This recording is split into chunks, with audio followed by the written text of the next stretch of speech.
The nations of Central Asia, known as the C5, sit at the historical and geographic crossroads of the world.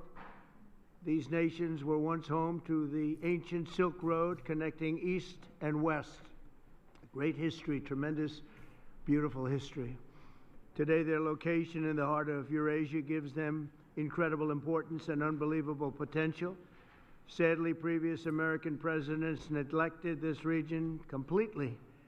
It's an unbelievable region, and by the way, it happens to be an extremely wealthy region, too.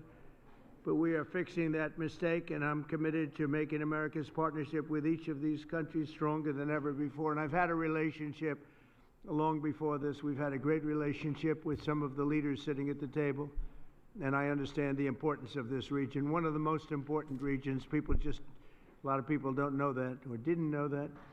One of the key items on our agenda is critical minerals. In recent weeks, my administration has strengthened. What's up, guys? What's up, Diane, Cheryl, Boo Boo, Jennifer? What's happening, guys? Welcome, welcome. Just fired it up. American economic security by forging agreements with allies and friends across the world to broaden our critical mineral supply chains. We had we're watching Trump live, guys. Great relationship and a great meeting with President Xi of China, and we went. Let me turn it up. Our new and fantastic Prime Minister. His volume's low. Japan. If you take a look, what we've done is pretty amazing. We were with the president of South Korea. We went to Malaysia and lots of other places and had a lot of meetings. I'm doing good. Just got done at the gym. Got a good upper body workout. Did the sauna for 35 minutes straight, which was nuts. Some swimming and some reading and some journaling, and now we're here, ready to rock and roll. South Korea, and I think it was a tremendous period of time. We took in at least $2 trillion pouring into our country. There's never been anything like it. We have almost $18 trillion of investment, and by the time we finish out our first year, we probably will have about 20 or 21 trillion, with a T, $trillion of investment, and there's never been anything like that in the history of the world. Not just and billions, now the trillions United and States. trillions. This is really the world we're talking about, nor has anything been close. It's a great honor. I've had a very talented team next to me, but it's a great honor to have that kind of economic power. This was helped greatly by tariffs. It was helped greatly by November 5th, which was the election, presidential election.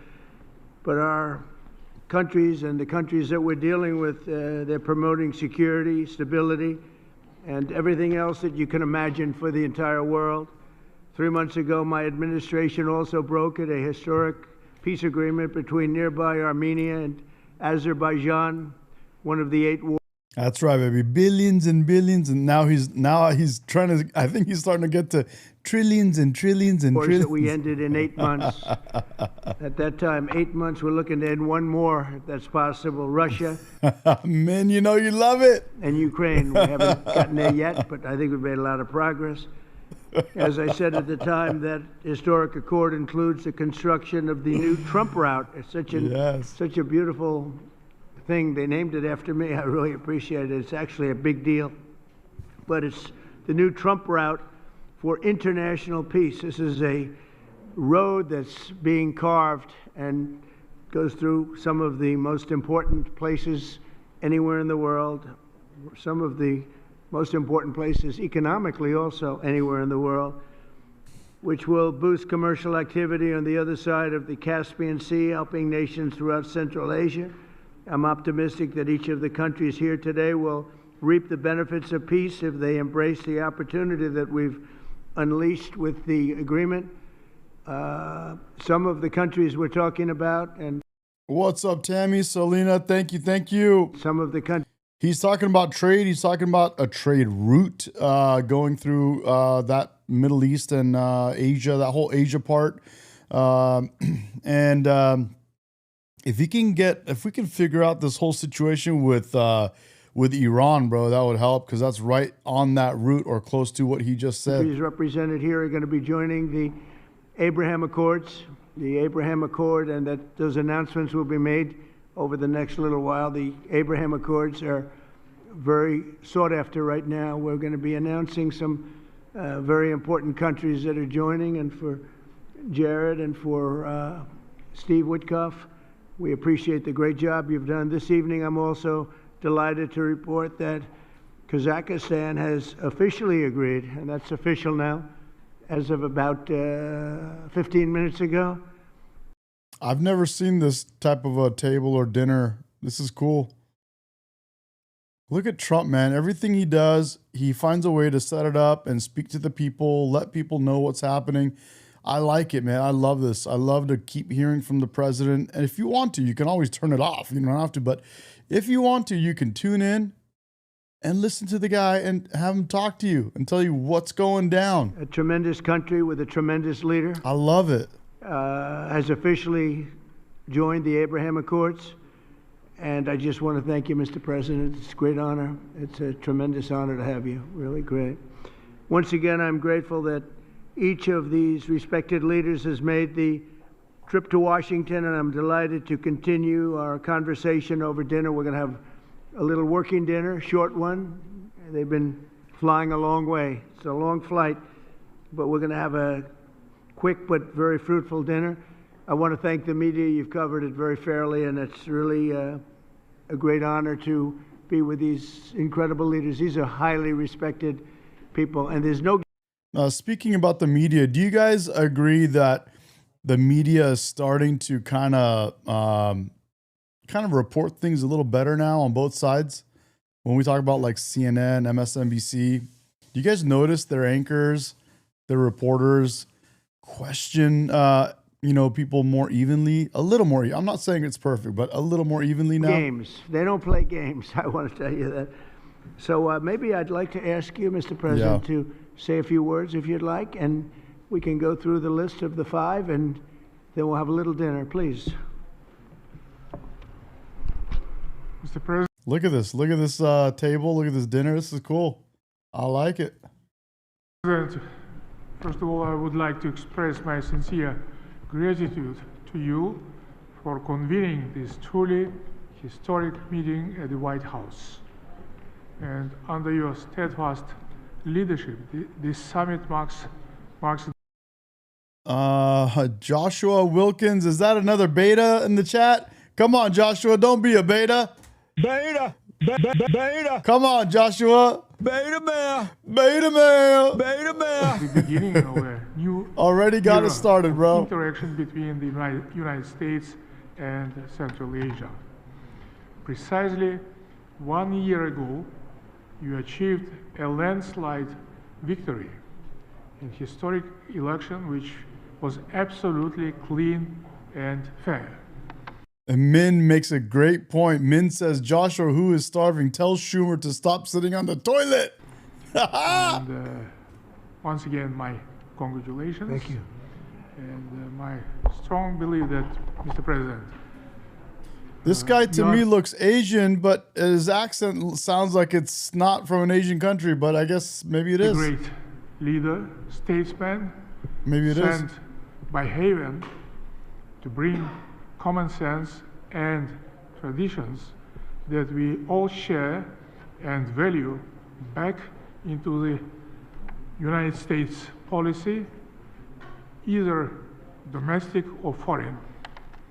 Therefore, millions of people in so many countries are so grateful to you. And I'm convinced that your wise and bold policy needs to be strongly supported worldwide. Thank you. Under your presidency, America is ushering in a new golden age. I commend your far-sighted vision of making America great again. This inspires me to pursue target-oriented strategy towards building just and strong Kazakhstan on the basis of my concept, law and order. As President of Peace, you, Mr. Trump, brought to an end 8 wars just within 8 months. Thus, you have evidently reinforced America, its role as a pillar of international stability. Mr. President, I highly appreciate your unwavering support to advancing Kazakh-American multifaceted cooperation. As early as in your first term in the White House, our relations have been legally fixed as enhanced strategic partnership. United States is the largest investor with over $100 billion in our economy as its perpetuum mobile. Our trade turnover has doubled in recent years and is approaching $5 billion. We cover almost 25% of America's domestic uranium demand. Kazakhstan has become a home This guy's from Kazakhstan? country for 600 American Kazakhstan. companies. So I think that it's a very good figure. And during my visit alone, our businesses are concluding deals worth over $17 billion, paving the way for even greater B2B partnership. So my political will to seize all those unique opportunities, and this will is firm, is irreversible, and I will. We're already getting started with that favorite button of mine. You know which one it is. Joshua wins already. We just barely started the live stream and he's already getting it. Sir Joshua, sir, you are a Trump hater and you are a beta male. You are a Trump hater. And you are a beta male. Beta male. Beta male. Keep all important issues under my personal attention. I have no doubts that we have very bright future as it comes to our bilateral cooperation. Thank you, Mr. Thank you, Mr. President. Great job, too. Thank you very So much. you're gay? Please. I didn't know you were gay. I didn't know you were gay. Esteemed Mr. Trump, we highly value your personal Oh, we got translation going on. contribution to reboot process of C5+1. Before that, none of the presidents of United States of America never treated Central Asia as you do. Me personally and all my colleagues are grateful to you. We felt your close attention, She sounds hot, bro. I wonder what she looks like. your attitude. And it means a lot for us. Thank you very much for that. In reality, indeed, I'd like to repeat myself. I've told you that What do you guys think? You guys think she's already in hot? Uzbekistan. We Sometimes voices are misleading, call bro. you the president of the world. You've done a lot. You were able to stop 8 wars. And I'm convinced that the war between Russia and Ukraine can be only stopped by you. You think she And looks we like are that? very much hopeful for that. Today's summit shows that the United States of America foresees Central Asia as key partner. Together, we develop future which is based on trust and pursuance to creation. I have a number of proposals. We would like to establish a permanent secretariat and place it based on rotations in different countries of Central Asia. Number 2, to establish a coordination council on investments and trade, and to provide for the systemic dialogue between public authorities and companies. We think that the idea to establish a Central Asian investment partnership would be a good idea. So we were able to agree on that in 2020.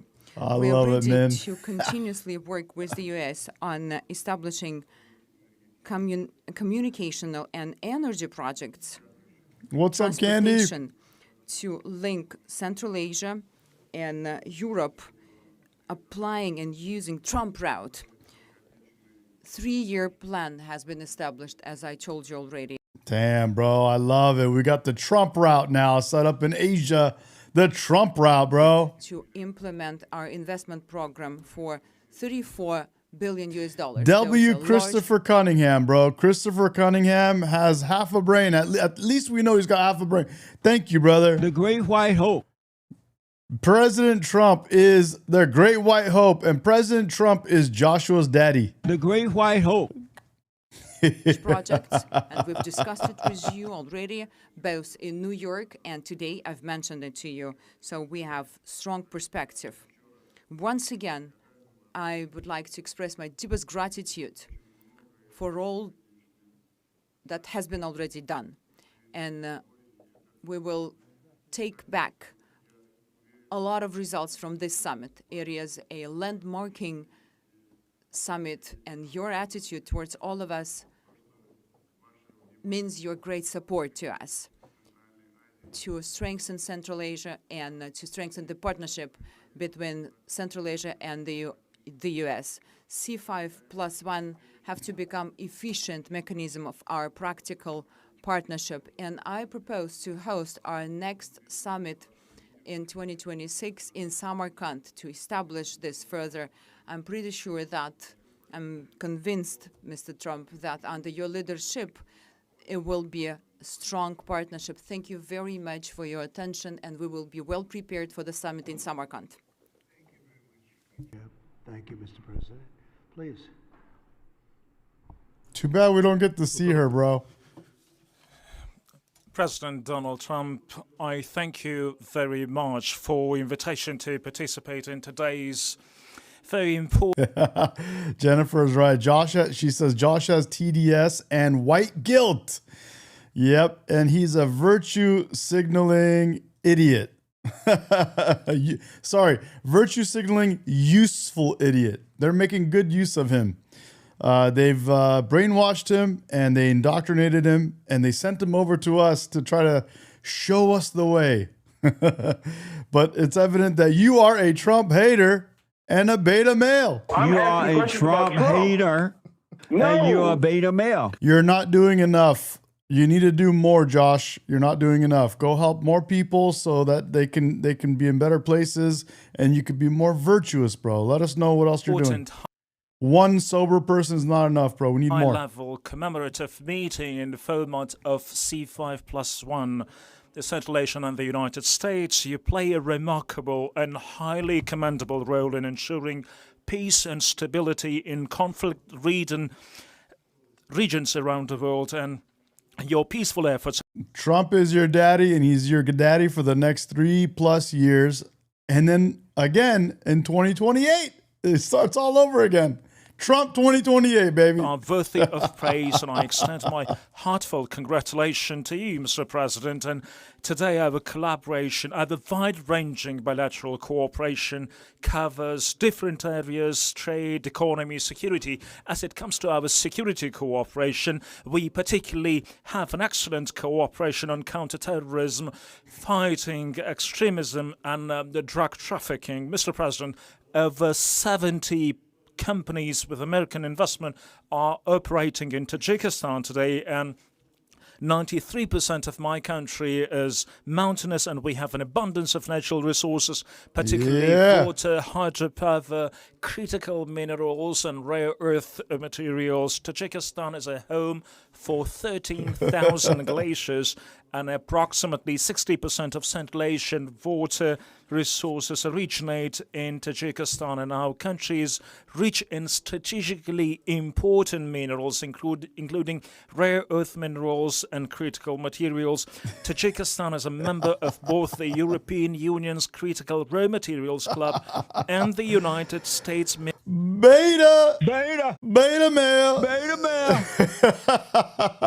Satan is your daddy, woman. Satan is your daddy, woman. Joshua, Satan is your daddy, woman. Satan is your daddy, woman. Mineral Security Partnership Instrument. And according to the United States Geological Survey, our country ranks the second in the world in terms of antimony production, and is currently the largest producer of metallic antimony, which is the United States so deeply interested in. And we have a brilliant cooperation on this. And last year, antimony accounted for 97% of Tajikistan total exports to the United States. In 2024, Tajikistan produced and exported 17,000 tons of metallic antimony, primarily to the United States.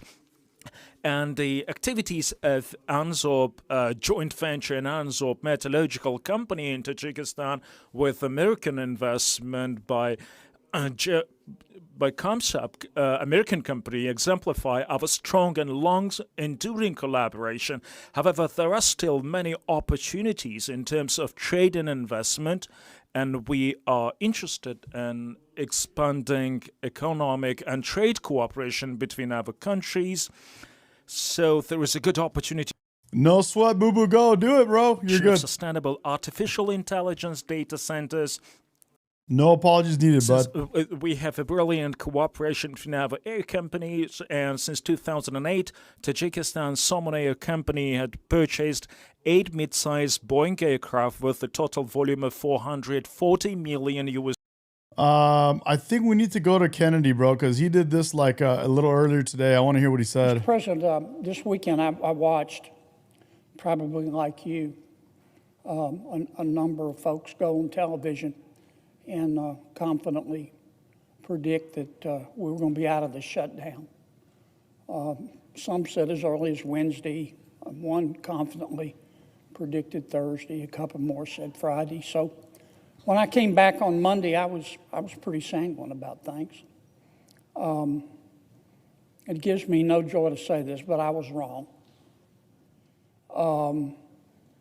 I don't know, as bad as this multiple vehicle pileup looks from the outside, you ought to see it from the inside. I know you know what I'm talking about, Mr. President.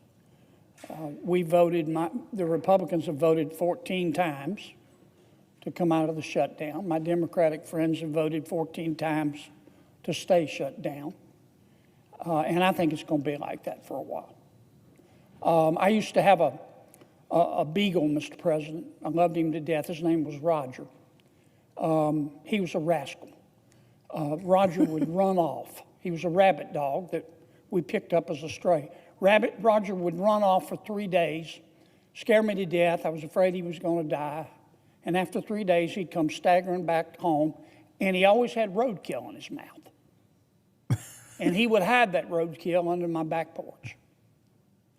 And where we are now, in negotiating out of this shutdown, looks like something Roger used to hide under my back porch. Dude, he is my favorite, bro. Senator Kennedy is hands down the greatest on the planet, man. Long live Senator John Kennedy from Louisiana. The spice we all need in our lives. We're supposed to have a vote tomorrow. We don't know what we're voting on, but we've been promised we're going to have a vote. The seasoning we all need. And I hope we do. And I hope I'm wrong. And I hope we come out of this shutdown very soon. But I'm not going to lie to the American people. I think we're going to be in it for a while. Now, I always said if there's a silver lining out of this whole shutdown, it is that the whole country, I would say, looks more closely at these programs, these SNAP benefits, and whatever other welfare programs are out there, and we get to the bottom of some of them. At least we look at them more closely.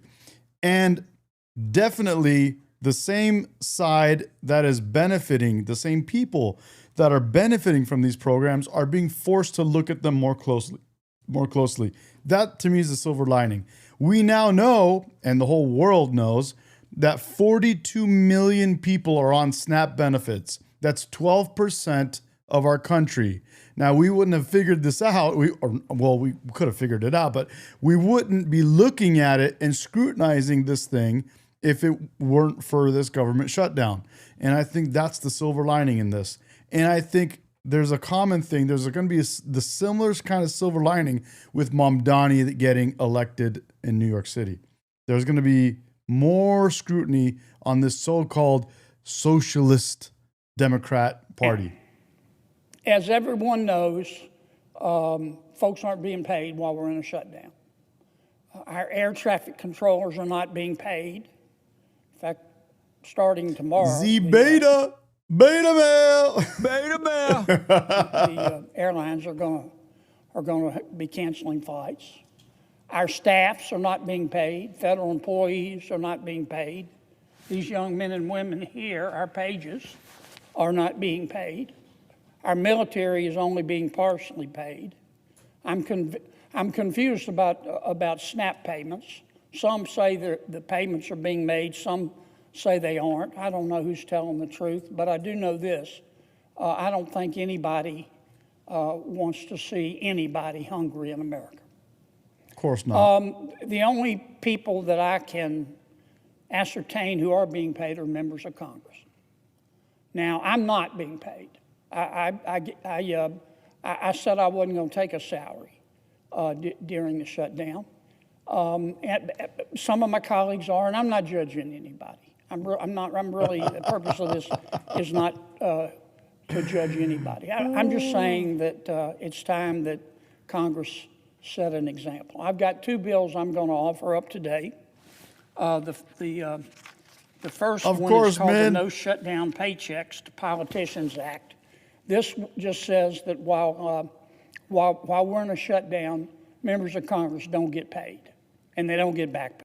You guys hear that? So he's presenting a bill where if they agree to it, members of Congress won't get paid during the shutdown. Let's hear it one more time. No shutdown paychecks is not Listen to judge this. anybody. I'm just saying that it's time that Congress set an example. I've got two bills I'm going to offer up today. The first one is called the No Shutdown Paychecks to Politicians Act. This just says that while we're in a shutdown, members of Congress don't get paid, and they don't get back pay. The second bill is entitled Withhold Member Pay During Shutdowns Act. That bill says while we're in a shutdown, members of Congress don't get paid, but they will get paid. They'll get their money in arrears after we open government back up. David Wade in the chat says Democrats won't accept that. I bet you they won't, bro. Now, I'm rather... Democrats are pissed because they cut the USAID and the NGO money that they were indirectly getting paid from, right? All their like husbands and wives and all this stuff running these companies, benefiting from these millions of dollars going to these NGOs. They know they're going to lose that. And now they don't want to lose their pay on top of that. They're losing it right now. They're livid. Fond of the Constitution, as most people are. I'm well aware of the 27th Amendment, which says no law varying the compensation of the services of the senators and representatives shall take effect until an election of representatives shall have intervened. What that means, of course, is that you can't change the pay for a congressman until after you've had an election.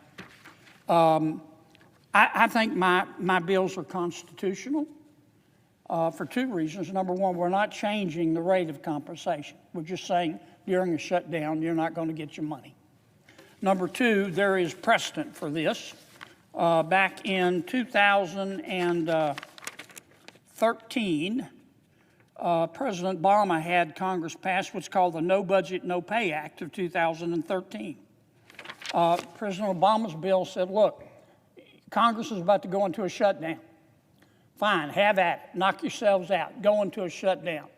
But if you don't come out of that shutdown by this particular date, you're not going to get paid. And you know what?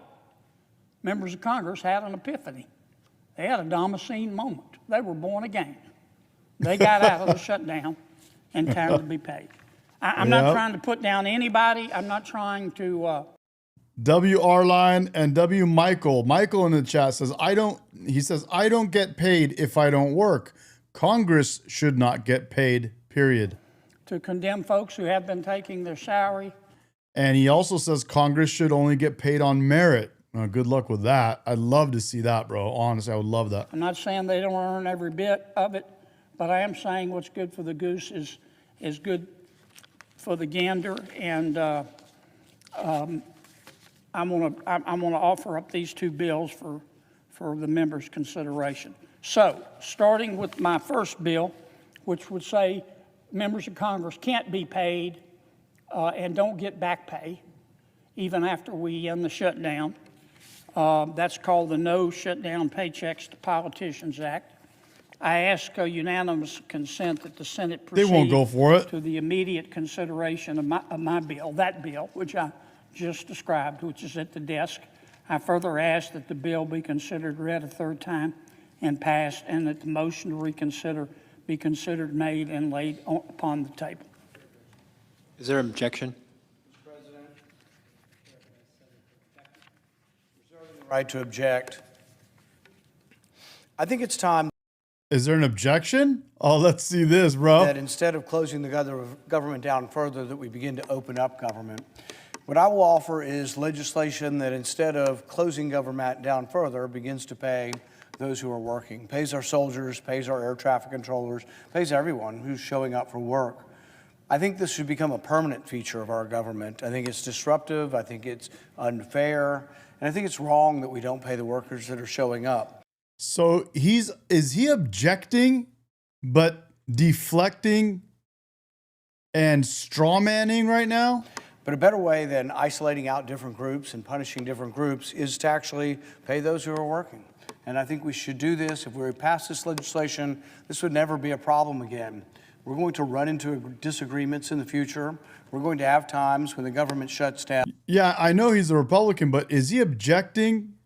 Come on, Rand Paul. But there's no reason that we shouldn't be paying our government workers. So I ask that the senator modify his request so that instead of the Senate proceeding to the immediate consideration of calendar item 191, that S3012, that the bill be considered read a third time and passed, and that the motion to consider be considered made and laid upon the table. Mr. President. Would the senator modify his request? I will not, Mr. President, and I'd like to explain why. I understand Senator Paul is making a good point. What he's saying is, rather than saying, as I am, that nobody else is being paid, so members of Congress shouldn't be paid, I think what Senator Paul is saying, let's pay everybody. That's what I understand him to be saying. And he wants me to agree to that instead of my bill. What Senator Paul is proposing is Senator Ron Johnson's shutdown, no shutdown act that we voted on several times. And I'm for it. I voted for it several times. Here's the problem I have with Senator Paul's proposal of pulling down my bill and going with Senator Johnson's bill. Several reasons. Number one, I'm interested in passing something. I'm not interested in just putting on a show. My bill will pass the House of Representatives, and my bill will be signed by the President. Senator Paul's bill. I would love to see his bill, dude. He is the dude, this guy just keeps impressing us every time he gets up, bro. What the hell? Dude, I love this guy. I can assure you will not pass the House of Representatives. And President Trump will not sign it. I'm not saying someone's right or somebody's wrong.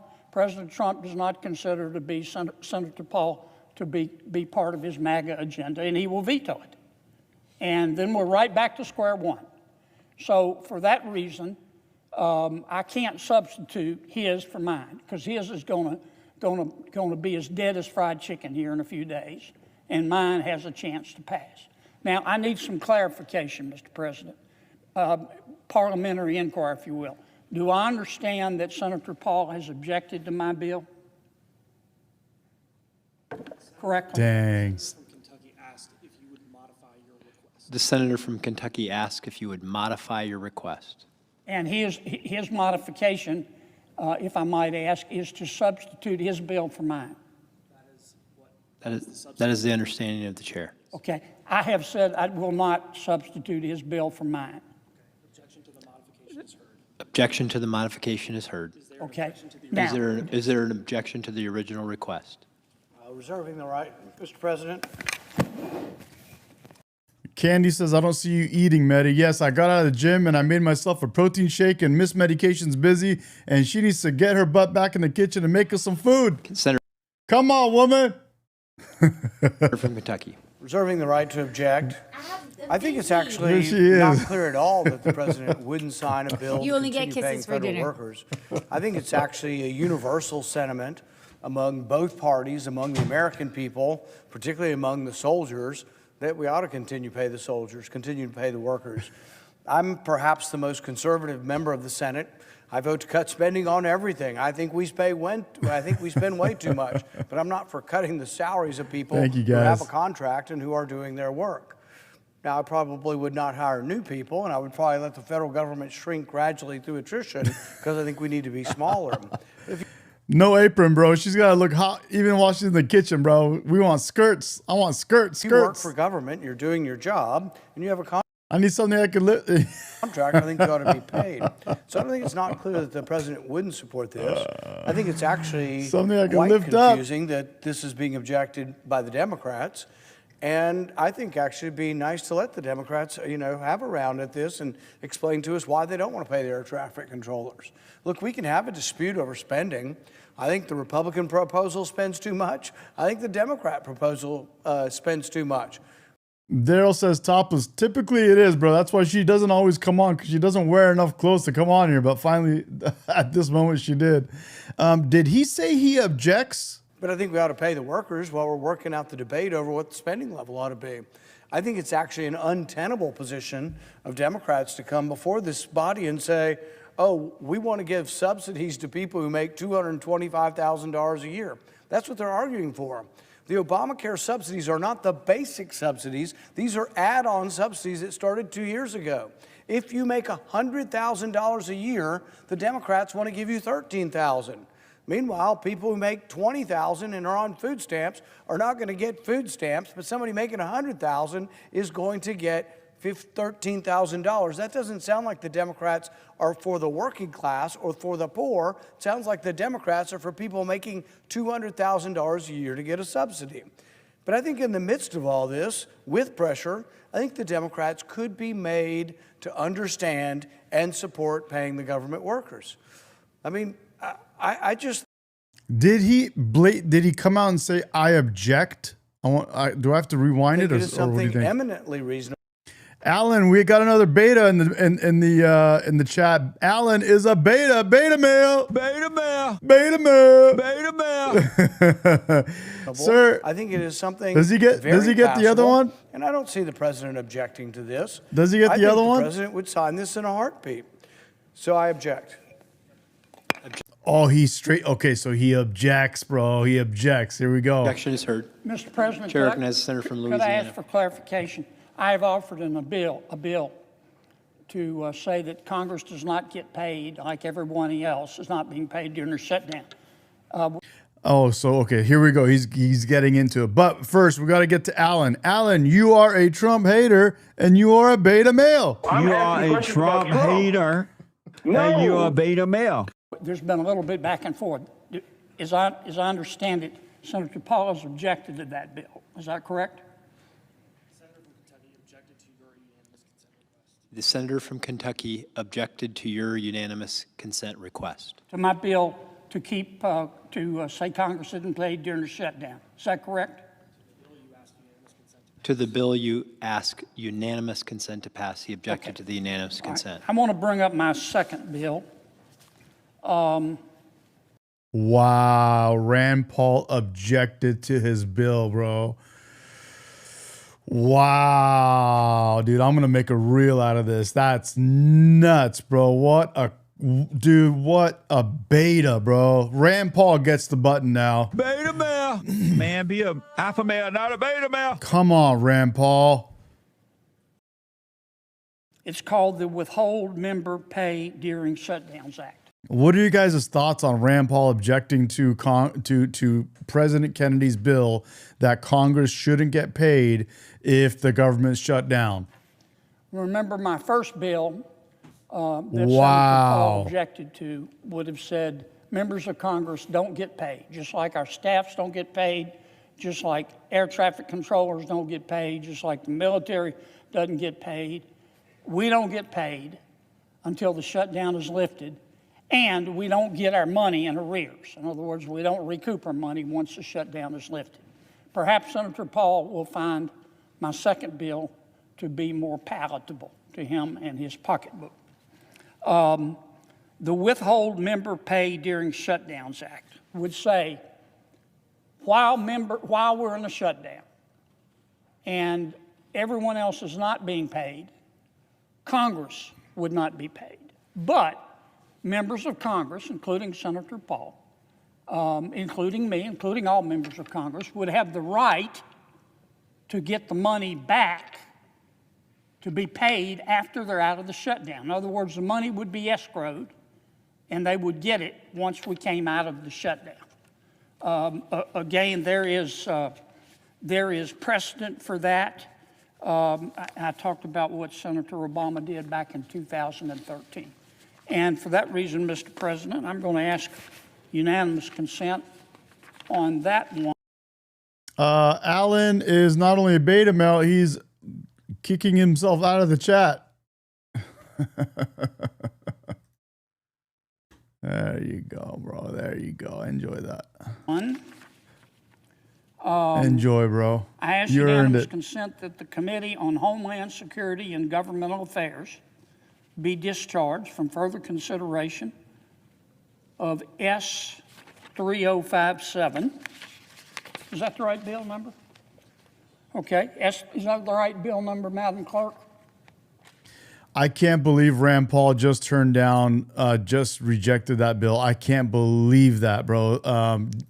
Dude, that's ugly, bro. That's disgusting. You don't know? Wow. Okay. Yes. S3057 in the Senate proceed to its immediate consideration. I further ask that the bill be considered read a third time and passed, and that the motion to reconsider be considered made and laid upon the table. Is there an objection? Mr. President, Chair recognizes the senator from Kentucky. reserving the right to object. I think the answer is to pay more people, not less people, to try to get through shutdowns without having people go without pay who are doing their job. Now, the proposal was made, and I just simply made a proposal that would pay everybody. And so the senator from Louisiana... Well, you made a proposal that you know nobody's going to approve. You actually, there's been how many proposals now that they have turned down? So you know your proposal's not going to work, bro. Like, why would you do that? That's what Senator Kennedy just explained. You're not going to get unanimous votes on your proposal. has objected to paying everyone. So I don't quite understand this. We could pay everyone. We could have paid everyone had he agreed to my motion. My motion was to pay everyone, pay the soldiers, won't pay get the approved. air traffic controllers, pay the staff, pay everybody that's working, and yet there was an objection. So I don't understand what's going on here. Should the emphasis be to pay less people or more people? Why would we try to punish certain groups of people? Rand Paul, why don't you just go to the Socialist Party and hang out with Mamdani, bro? What are you talking about? Instead of paying all the people who are working. Why would we not do that? So I don't understand the process we've gone through here. We just had a chance to pay all the people. We had a chance to pay the air traffic controllers. We had a chance to pay the soldiers. We had a chance to pay all the government workers. And then there was an objection. So I don't understand what we've gone through here.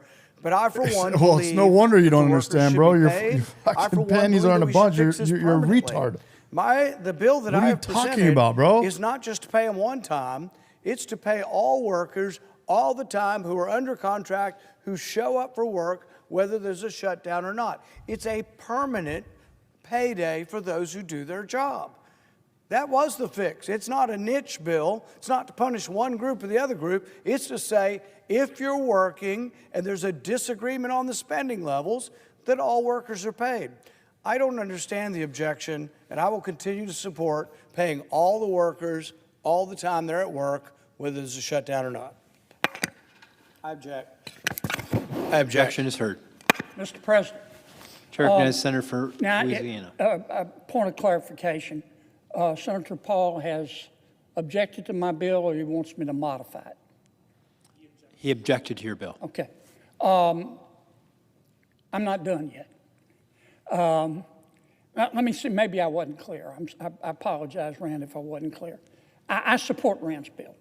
It's actually Ron John's bill, but I support his idea. What I'm saying is if everybody over here isn't being paid, members of Congress shouldn't be paid, okay? What Rand is saying, Senator Paul is saying is, let's pay everybody. And he's absolutely right. I support that. But I want to pass something. I want to pass something, Senator Durbin. Get him, Kennedy. We live in the real world. And my bill is more likely to pass the House and more likely to be signed by the President than Senator Paul's bill. I wish that wasn't the case, but it is. I don't think that the House is going to pass Senator Paul's bill. And I don't think it's any secret. I'm not saying he's right or wrong, but President Trump does not consider Senator Paul to be part of the MAGA agenda. He said that. He's tweeted it about a squillion times. Am I wrong, Senator Durbin? I mean, he's tweeted it about a squillion times. And he's going to veto Senator Paul's bill because his name is on it. He's going to knock it to Uranus. He's going to knock it into a new zip code. And then what have Rand and I done? We put on a pretty performance. I want to pass something. Now, I tried to pass my bill preventing members of Congress from being paid. And you can pretty it up all you want to, but Rand objected. And I'm not judging him. I'm not judging anybody who's taking their salary. I'm not taking mine, but I'm not judging. Squillion. That's the first time I've heard that. Squillions and squillions. But what's good for the goose is good for the gander. Yeah. And you either think members of Congress ought to be treated like everybody else, or you don't. Thank you, Sandoon. Sandoon says, please judge. Please do judge them, bro. Judge these dudes. They need to be judged. They're all judging everyone. Everyone's judging everyone, bro. Let's go. You either think that we're more important and smarter and more virtuous than the American people, or you don't. And I think we ought to be treated the same. Now, having said that, I said I agreed with what Senator Paul said. I'm just worried his name on the bill is going to get knocked out of the park. So I'm going to put it in my name. What? Let's do what. It's not Senator Paul's bill. It's Senator Ron Johnson's bill. And what Ron Johnson is, we call him Ron John, I'm sorry, Senator Ron Johnson from the wonderful state of Wisconsin. What Senator Johnson has proposed, and I've voted for repeatedly, says, look, if you're deemed an essential employee right now, you're working, but you're not being paid. Senator Johnson's bill says, we're going to pay you. I voted for that. It also says if you're furloughed, if you're deemed to be non-essential, then you're not working, but you will get paid once we come out of this shutdown. Does that make sense? That's what Senator Ron Johnson has proposed. And as I told my good friend Senator Paul, I agree with him. Senator Paul's name is on that bill. It's going to be vetoed 6 ways to Sunday. I'm going to try to put my name on the bill. Maybe it'll get passed, maybe it won't. But Senator Kennedy is manning up, dude. You guys got to admit that. So he proposed his bill, which I think makes perfect sense. But Rand Paul is not going for it. It wants to push someone else's bill, which is not even his bill, Ron Johnson. And Kennedy is saying it's not going to pass with your name on it. So you know what? I'm going to be the better man, and I'll put my name on your bill. Let's see what he says to that. But I think I have a better chance than Senator Paul. That's just my personal opinion. It's not meant to be personal. So for that reason, Mr. President, I tried a third way. It's not my preferred way, but we got to get out of this mess. I ask unanimous consent that the Senate proceed to the immediate consideration of calendar number 191 S302, which, as I've indicated, Mr. President, I think we've got a chance to pass the House with it, and I really don't think President Trump will veto it if I explain to him it's Senator Ron Johnson's bill. And I further ask that the bill be considered read a third time and passed, and that the motion to reconsider be considered made and laid upon the table. Is there an objection? Mr. President. Chair recognizes the senator from Washington. Thank you, Mr. President. Reserving the right to object, let me just say this. We should make sure that every federal worker gets the paycheck that they are owed. And the right way to do that is for Republicans to finally join us and get serious about passing a bipartisan CR so we do reopen the government and prevent health care costs from exploding. Instead, the bill that the senator from Louisiana is asking for unanimous consent for actually lets Donald Trump and Russ Vought decide who they want to pay during a shutdown, and that will allow them to stiff everyone else. President Trump has said he will only pay the people he wants to. He literally said, and I quote, "We're going to take care of our people. There are some people who really don't deserve to be taken care of, and we'll take care of them in a different way," unquote. This bill would actually let Trump do exactly that. Mr. President, we should make sure all of our workers get paid, not just the workers Trump likes. So yeah, she's got her TDS is going off right now. She can't even like make any sense whatsoever. Wow, dude. So here's your objection. So here now we're getting to the bottom of this. The best way to do that is for, of course, Republicans to sit down with us as Democrats, work out a solution to reopen the government. If instead you do as the senator from Louisiana suggests here, then at a minimum, it should cover all employees. And that proposal is out on the table with Senator Van Hollen and Senator Peters. Thank you, Mr. President. For that reason, I object. Objection is heard. Chair recognizes the senator from Louisiana. Mr. President, look, I get it. You know, this is why we're in a shutdown. Wow. I just proposed a bill, was my third choice, but it's better than nothing, Wow. to say everybody gets paid. And my good friend from Washington State objected. I don't know what else to do. I voted 14 times to open up government. I can't change the election. President Trump was duly elected President of the United States. He was, in a free election. And the American people spoke. And some of my colleagues are upset about that. In fact, they hate the president so much, they've shut down government. They hate him so much that if President Trump came out in favor What's of up, Linda? breathing to live, they would hold their breath. Listen to what he just said. I spoke. Listen to what he just Yeah. said. And my good friend from Washington State objected. I don't know what else to do. I voted 14 times to open up government. I can't change the election. President Trump was duly elected President of the United States. He was. Listen to this. Listen to this. In a free election. In a free election. Hold on. Duly, I can't change the election. This is incredible. President Trump was duly elected President of the United States. He was. In a free election. And the American people spoke. And some of my colleagues are upset about that. We sure did speak. In fact, they hate the president so much, they've shut down government.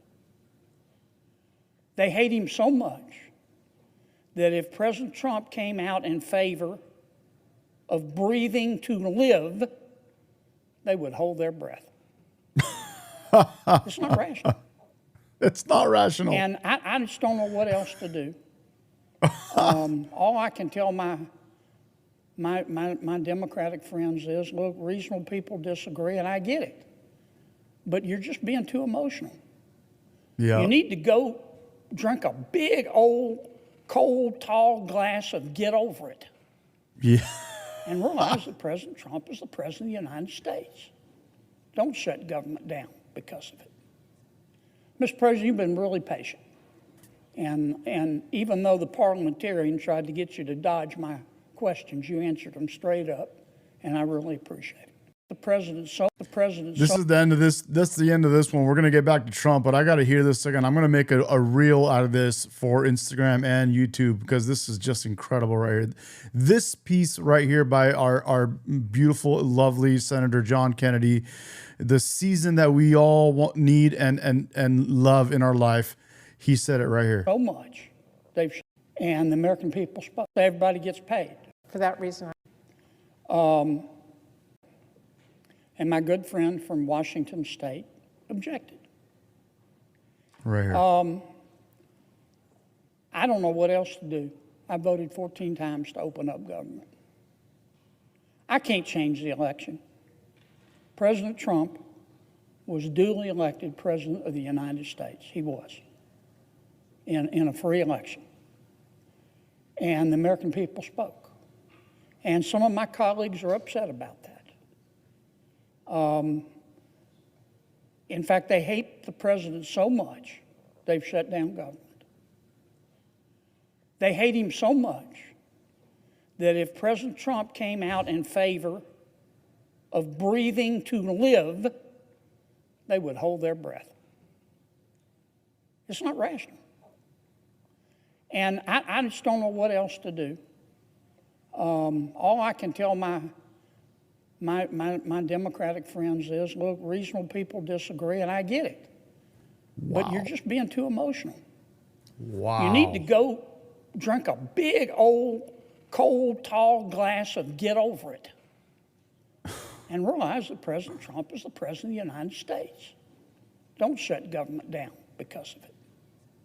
Mr. President, you've been really patient. And even though the parliamentarian tried to get you to dodge my questions, you answered them straight up, and I really appreciate it. Wow, wow, wow.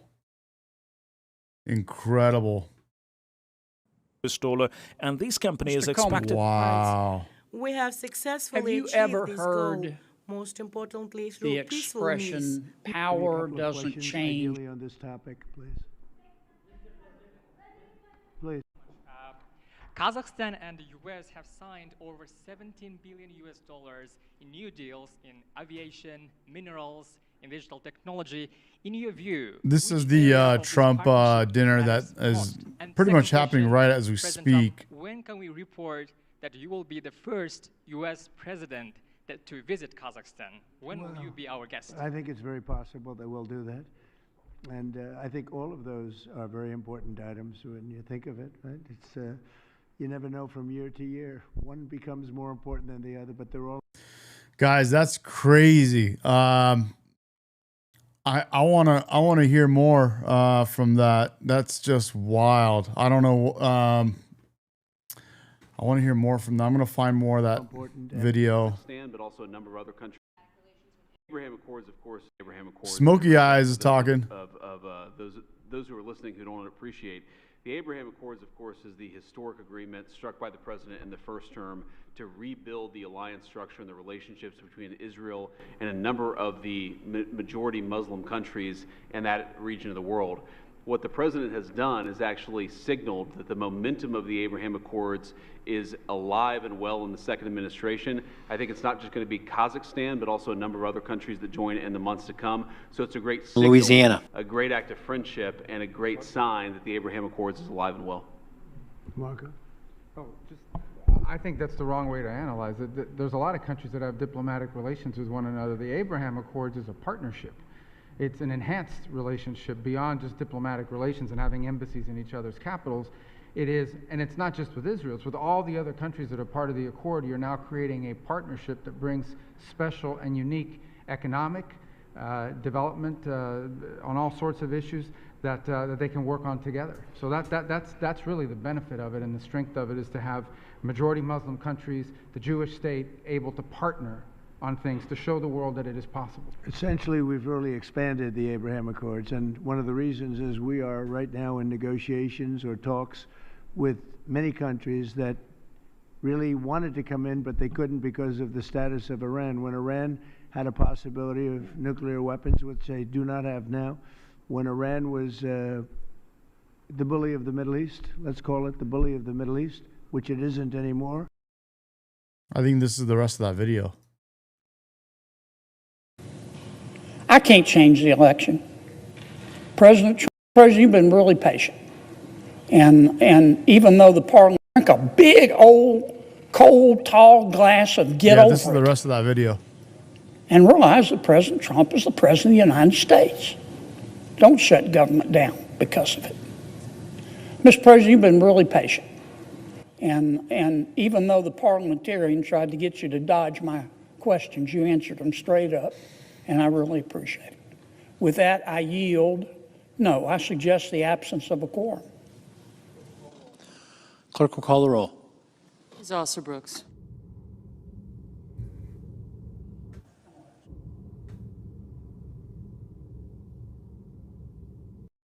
For decades, the globalists in Washington have led our country into one disastrous foreign war after another, whether in Afghanistan, Iraq, Libya, Syria, and now potentially Venezuela. The formula is always the same. Proclaim that the regime of the targeted country poses such a threat to the American way of life that the only thing we can do is go to war. So are they going to they just went into something else, I guess. Tell them that our intervention is a noble effort, one that will bring security at home and liberty to foreign lands, topple the government, and declare a new age of freedom. Let's go back to Trump's dinner. They had a hard time going against that. I understand that. Now that Iran has been very much decimated in terms of their nuclear and in terms of their regular, because of the actions we took with those beautiful B-2 bombers and other things, people really want to come in. And so we are in very active discussions with the more traditional potential members of the Abraham Accords. The 4 originals are phenomenal, and they're doing really well. They're making a lot of money with trade and other things being in the Abraham Accords. And we're expanding it a little bit. When a few of these countries come in, that's a great expansion. And these are very substantial countries. So we consider that a great honor. It was brought to our attention that they wanted to do that, and we think that's great. So it's really an expansion of the Abraham Accords, okay? Hi, Mr. Yeah, please, President. go ahead. Yes, thank you so much for your time, sir, on these important issues. I wanted to Sweet, we got to these questions now. Let's see what's going on. hear if you have an update on the Russian oil sanctions. We're seeing reports that the exports are way down. So how do you think that could affect the war in Ukraine, the United States' interests, and your partners here tonight, too? Well, I can say that the exports from Russia are way down. We just like to see an end to the war. We'd love to see an end to that war. So many people are being killed. A lot of Russian soldiers are being killed. So we think at some point they're going to get very smart and they're going to do that. So, yeah, the Russian exports are substantially down. What is your Trump doctrine on foreign policy, is in particular related to South and Central Asia and China? Well, look, we had a tremendous meeting, as you know, with President Xi in China. And my doctrine would be denuclearization, because we have enough nuclear. We're number 1, Russia's number 2, China's number 3, way behind, but they'll be even in 4 or 5 years. They're, working overtime on nuclear weapons. I think that denuclearization would be a great thing. We could blow up the world 150 times. There's no need for this. So I really think we're going to have, I've spoken to President Putin about it. I've spoken to President Xi about it. And everybody would like to spend all of that money on. Amazing, Candy. Love that. Thank you. Thank you for your family. And other things, people that really, things that can. Oh, man. So sorry. Jeez. Benefit people now. So I think something like that could happen. The denuclearization. It's really, I want peace. I want peace through strength, but we want peace all over the world, and we're very close to getting it. We had a lot of wars raging that people didn't know about. Now they're not raging anymore. We have one left, and we're going to hopefully get that taken care of. Yes, sir. Go ahead. Mr. President, do you have an update on how soon that international stability force may be on the ground in Gaza? Very soon. It's going to be very soon. And Gaza's working out very well. And you haven't been hearing too much about problems. And I'll tell you, we've had countries that have volunteered. If there's a problem with Hamas, as an example, or a problem with anything, but they volunteered to, on a single basis, go in and take care of it. We have very powerful countries in this coalition, and it's not, this is because I've heard some of the press saying, well, it's a very tentative, or it's not tentative. This is a very strong peace. This is peace in the Middle East. Hamas is a very small part of it, very, very small part. And if they don't do as they said, if they don't behave, then they've got themselves a big problem, a really big problem like they've never had. But so far, it seems to be working out very well. But that's a very small part of what we're talking about. That's a part of Gaza. You're going to have a very, I think we can say, Marco, we have a very strong peace. This is a strong peace. We have many countries involved in the Middle East. Essentially, these countries are all involved. They want to see peace in the Middle East. And Marco, what would you say about that? No, I think that's right, Mr. President, and you deserve a tremendous amount of credit for making that possible. And now I think the only reason why it's going to continue to happen is because of the President's role in this.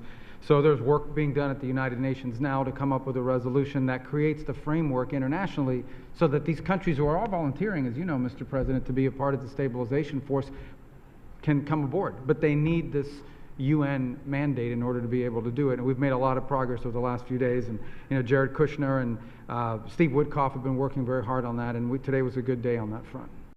Rusty in the chat is talking about bots. Dude, there's no bots on my channel. This is an organic channel, bro. No ads, no paying for nothing. The only bot I would say is you. If there's such thing as a bot, it's probably you. Okay. Yeah, go ahead, please. Fox. Will you discuss the Abraham Accords when you meet with the president of Syria? Well, we're going to meet, and I think he's doing a very good job. It's a tough neighborhood, and he's a tough guy, but I got along with him very well, and a lot of progress has been made with Syria. That's a tough one, but a lot of progress has been made. You know, we took the sanctions off at the request of Turkey, at the request of actually Israel, at the request of a few different countries, and we took the sanctions off to give them a chance. And frankly, Iran has been asking if the sanctions could be lifted. Iran has got very heavy U.S. sanctions, and it makes it really hard for them to do what they'd like to be able to do. And Rusty, what state are you from? I'm open to hearing that, and we'll see what happens, but I would be open to it. But we did take the sanctions off Syria in order to give them a fighting shot, and I think so far I think he's doing a very good job so far. Fox? Thank you, Mr. President. A federal judge said tonight that the administration has to fully fund SNAP. It's the latest in the back and forth, and the Justice Department said they're going to appeal it. What's your message to folks as they work this out in the courts and in Congress as we're heading into Thanksgiving? You want to go with that? Yeah, look, Jackie, it's an absurd ruling because you have a federal judge effectively telling us what we have to do in the midst of a Democrat government shutdown, which what we'd like state of confusion, the state of beta to do is for the Democrats to open up the government. Of course, then we can fund SNAP, and we can also do a lot of other good things for the American people. But in the midst of a shutdown, we can't have a federal court telling the president how he has to triage the situation. We're trying to keep as much turned on. We're trying to keep as much going as possible. The president and the entire administration are working on that, but we're not going to do it under the order. I'm not your bro. You're better off calling me daddy. Orders of a federal judge. We're going to do it according to what we think we have to do to comply with the law, of course, but also to actually make the government work for people in the midst of the Democrat government shutdown. If they would like to end this, we would welcome working with them to end this government shutdown, and then we wouldn't have to triage what we're going to fund and what we're not going to fund. And the last thing that I'll say is the American people are unfortunately about to start suffering some very real consequences because of the shutdown. In the past, when you had a government shutdown, you would have under the Obama administration, they would lean into all of the problems it was going to cause for the American people at the beginning of the shutdown. The president has told us to keep as much going as humanly possible, but after Don't call me guy, friend. I'm not your friend, guy. I'm not your buddy, friend. But for real, you just go ahead and call me daddy. Just like Daddy Trump. You see that? You see Trump right here? That's also your daddy, bro. For the next 3+ years. 30 days of this thing, 40 days of this thing, you're going to start seeing very real travel delays. That's because the Democrat government shut down. You're going to start seeing SNAP benefits run out. That's because the Democrat government shut down. They should stop this charade and open up the government. That's what we want them to do. We've been asking them to do it for 40 days. It's time. It's time, ladies and gentlemen. And it's time for State Line. What's up, State Line? Good to have you, bro. And you know, one other thing, our country has to remain very liquid because problems, catastrophes, wars, could be anything. We have to remain liquid. We can't give everything away based on a number. Here's an example. When I was president, the number that you're talking about was a tiny fraction of what it is now. Biden went totally crazy, gave it to anybody that would ask, gave it to people that were able-bodied, had no problem. Anybody that would ask, we get the number. And It's many times the number of people are on. This wasn't meant for that. It was meant for people that had real problems, in many cases, people that were down and out, people that could be saved. It wasn't meant for people that could do whatever they want, the people that say, well, I don't think I'll work, I'll just, collect this money. Take a look at the number of what down and out, people that could be saved. The number that you're talking about was a tiny fraction of what it is now. Wars could be anything. Let's hear this again. Liquid. We can't give everything away based on a number. Here's an example. When I was president, the number that you're talking about was a tiny fraction of what it is now. Biden went totally crazy, gave it to anybody that would ask, gave it to people that were able-bodied, had no problem. Anybody that would ask, we get the number. And it's many times the number of people are on. This wasn't meant for that. It was meant for people that had real problems, in many cases, people that were down and out, people that could be saved. It wasn't meant for people that could do whatever they want, the people that say, well, I don't think. Johnny5 in the chat. Johnny5 says, exactly, Trump. We cannot give out all our emergency funds because a bunch of lazy people don't want to work. Thank you, bro. Exactly. I'll work, I'll just, collect this money. Take a look.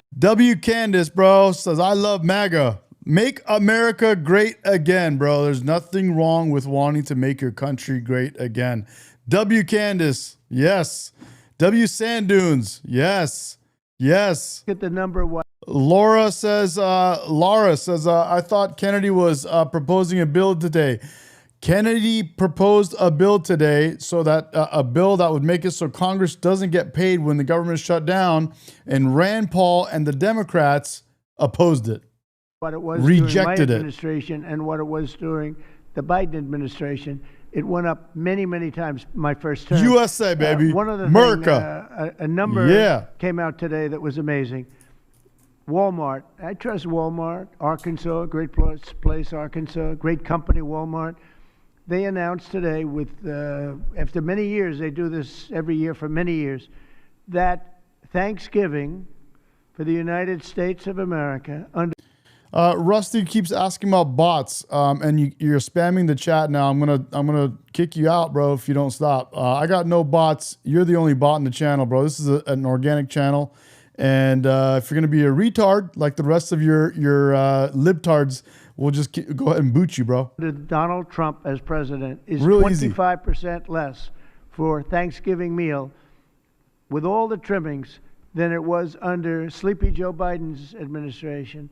So we talk just about like affordability. That. Have a nice day, buddy. I think that's the best chart. That's better than a poll. That's better than anything I can think of. So Walmart, which everybody trusts, and I trust. Apparently all you guys in the chat are bots. Everybody trusts Walmart. They're not looking Losers, to do anything bro. except give the numbers. And they have for many years. They talk about the cost of Thanksgiving and the cost of living through Thanksgiving and enjoying Thanksgiving.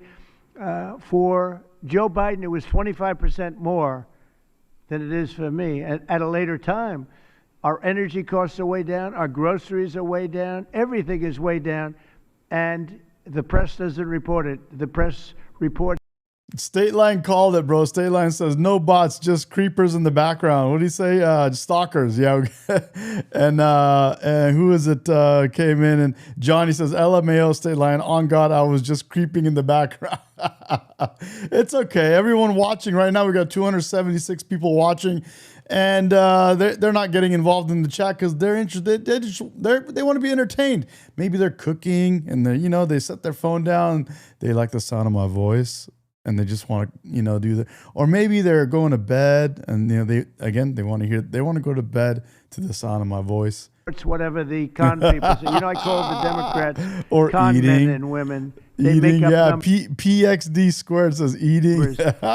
They're coming out of the woodwork, bro. Good to see you guys. Thanks for joining. When you look at 25% reduction in cost for Rob K, Thanksgiving between Biden and me, meaning this administration, that's a tremendous number. That's Jesser as well. Hell yeah. It's the biggest reduction in cost in the history of that chart or whatever it is they do. But when you look at 25% reduction in cost for Thanksgiving between Biden and me, meaning this administration, that's a tremendous number. It's the biggest reduction in cost in the history of that. That's amazing. He's saying for Thanksgiving, a 25% reduction between Biden last year and him. And dude, that's massive. That's huge. Sand Dune says, randomly found your channel, new subscriber. Thank you, man. Appreciate you. Thanks for joining, bro. Hell yeah. Chart or whatever it is they do. That they do a synopsis of everything. They cover every element of Thanksgiving meals. 25% down. So I don't want to hear about the affordability because right now we're much less. If you Exactly. Terry and City Kitty, they are losing it. Their TDS is going nuts. It's running rampant in their brain. They don't know what to do. Costs are down. I know. You don't want to give the president a W. It's okay. You don't have to. We'll do it for you. Thank you, President Trump. You are the Great White Hope, sir. The Great White Hope. And you can call him daddy. You look at energy, we're getting close to $2 a gallon gasoline. With Biden, it was $4.50, $5. Another thing, inflation. We had the worst. That's amazing. That's amazing. What the?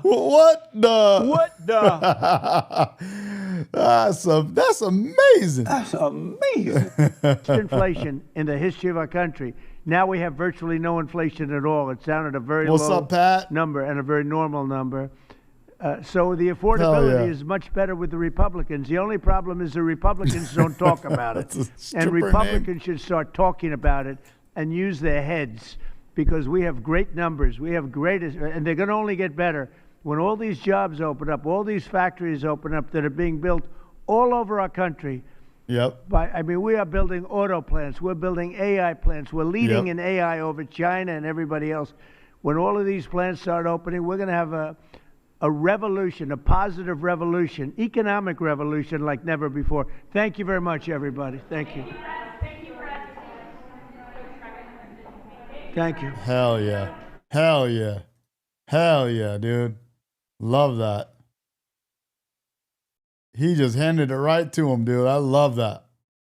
That would be our audience. You can applaud for yourself. That's loud. Whoa. That's loud. Yeah, thank you so much. And tonight, we are going to honor the unsung heroes from the first responders to military members to the people making a difference in their communities. And First Lady Melania Trump is the Patriot of the Year for her political and humanitarian work.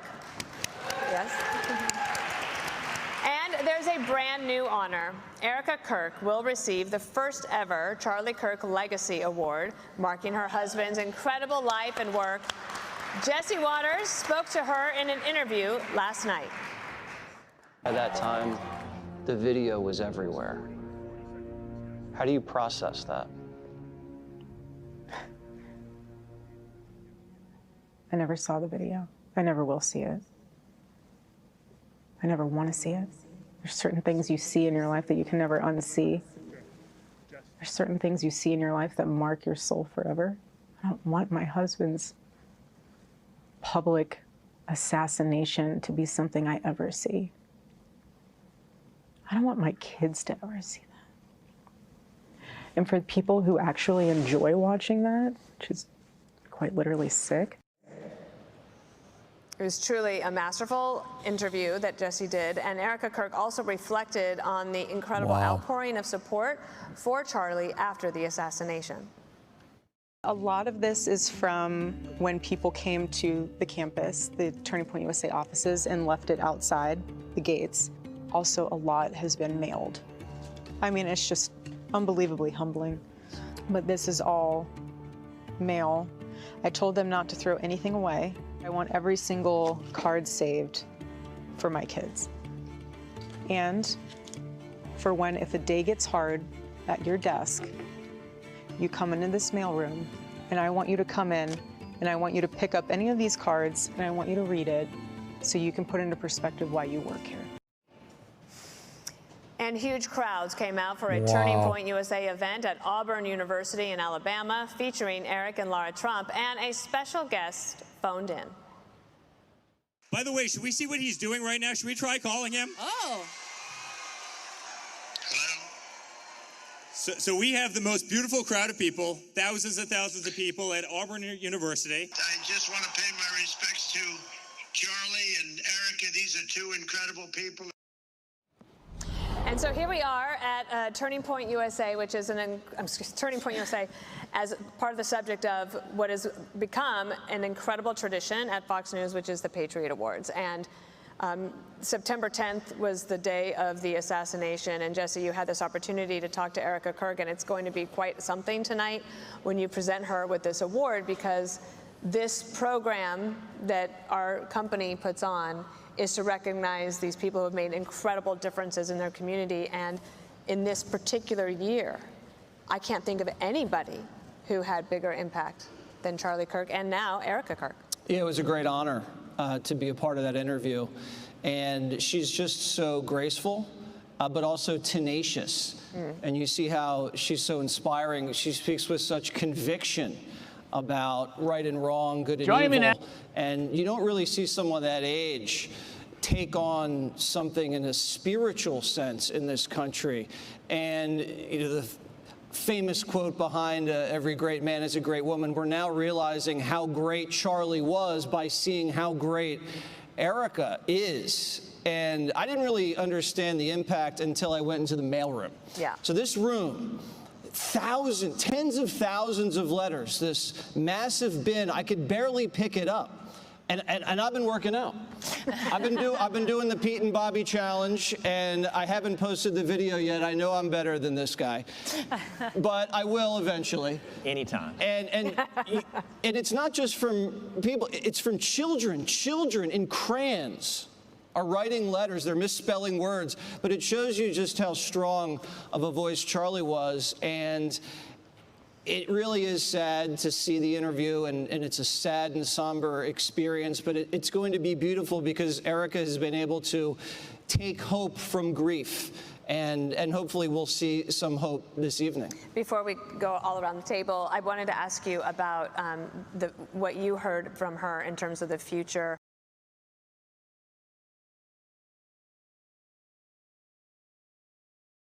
Dear friend, mentor, former House Speaker, Fox News contributor, Newt, welcome back. I want to talk about other stuff, Newt, but what did you think of my scenario for the city? You could stop Mamdani with those two strong, great women. Take a whack at it, please. Well, look, I think he is Elise Stefanik's best asset in running for governor. He's going to be, when you get outside of New York City, he's amazingly unpopular. In upstate New York or on Long Island. And I think that as we watch him and as we see how truly radical he is, I think that he will further alienate people, but he'll do a fair amount of damage to the city. But you're exactly right. What really matters is who is the next governor. And I think that he's creating a situation where Elise Stefanik. Guys, is it just me, or did we not have anybody good to run up against Mamdani? Like, I'm not saying we didn't have anyone. I'm saying nobody good was up, like solid was up against Mamdani. Like, I feel like we could have done better. We could have put someone else there. I mean, a lot of us like Sliwa, but dude, I feel like they're, I don't know. I don't know if Mamdani could have gotten beaten because it's a very blue city. But Wu-Tan says Sliwa was screwed over by the GOP. I don't know, man. Do you think there should have been a better contender up there against Mamdani? Did we have one better? I don't know that answer. I'm asking. Probably has the best chance of any Republican in the last 30 years to win the governorship. Indeed. I think she's a winner. All right. Thanks for that. Now, Newt, next up. Why the Republicans get shellacked on Tuesday? All right, forget Mamdani for a second. They got shellacked in New Jersey. They got shellacked in Virginia. They got shellacked in Georgia, your home state. What is it? The Public Service Utility Commission elected 2 Democrats for the first time in a million years. Newsom won out there in California for his crazy redistricting. No matter how you slice it, it was a bad night for the GOP. Why? What was the big factor? You guys are saying in the chat we had nobody good, nobody good. I had a couple of you say that. You guys say no. He says, bro, the transplant stole the freaking election. Yeah, bro. Yep. State Line says they were all tainted in a way. Only one offered free shit. Yeah. Oh, man. I think there are two big realities that Republicans have to solve. The first is that the Democrats did a brilliant job of sticking to a message, and a message which grew out of the American people, which I want to come back to.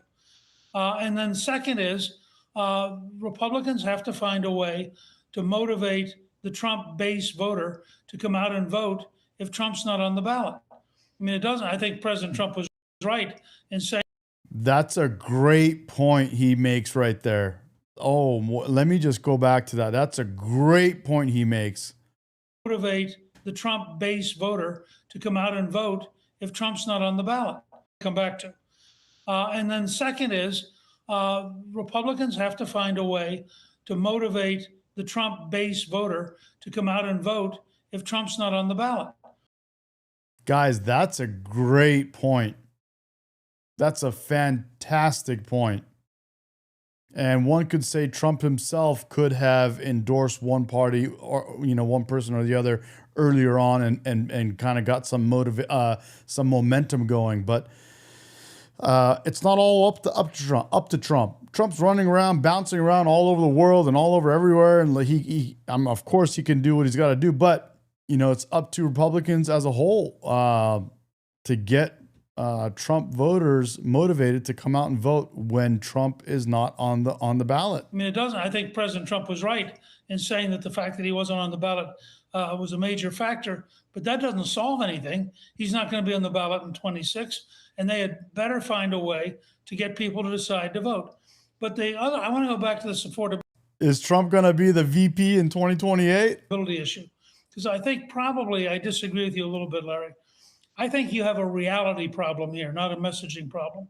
I think when you have a 20% increase in the price of electricity in New Jersey, when the average family health insurance plan is now $27,000 a year, basically the equivalent of buying a small car every year. I think when housing costs, a lot of them caused by big government socialism, but when housing costs rise to a point where young people can't buy a house, you have a real sense from the American people. And I've always opposed efforts to tell the American people that they're stupid about what they feel. The job of the politician is to listen and learn and then try to help people, and then they get to lead. And the American people have been saying very clearly for about 5 years now that they're unhappy with the economy, that they can't afford things. We got another Candace. We got another Candace in the chat. It says New Yorkistan is a lost cause. Well, Candace, what I say is if there's a silver lining in this, it's that New Yorkistan, the fact that Mamdani's going to be their socialist leader and it's going to go to socialist hell. If there is a silver lining, it's that there will be more eyeballs on socialism, on these types of policies, and there will be some type of statistics and numbers that we could look at and say, hey, you wanted this. Did this thing get better? You wanted that. Did that thing get better? And of course, they're going to blame Republicans, even if their own new policies don't work out. They'll still blame Republicans, but there'll be more scrutiny on it. Just like I was saying with this whole SNAP thing, government shutdown sucks, but hey, everyone now knows a hell of a lot more about SNAP. And that they're very worried about what's going to happen. Republicans have to come up with a series of strategies. For example, Secretary of Treasury has said that he thinks he has a housing strategy. Well, they better roll it out. We have an opportunity, I think, with transparency and health costs to dramatically lower the cost of health care. We'd better roll it out. I think every time you turn around, you have to find real solutions. And then I think you can build a message. But the message has to be based on reality. And the reality was Republicans weren't focused on the economy. They didn't have solutions. And they allowed the Democrats to dominate.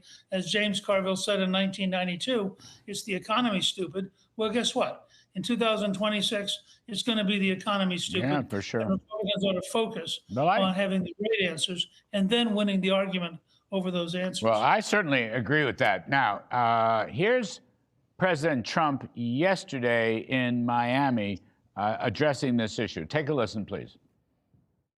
You know, they have this new word called affordability. I think the biggest problem is Republicans don't talk about it. They don't talk about the word affordability. Wages for workers are rising at the fastest pace in over 60 years.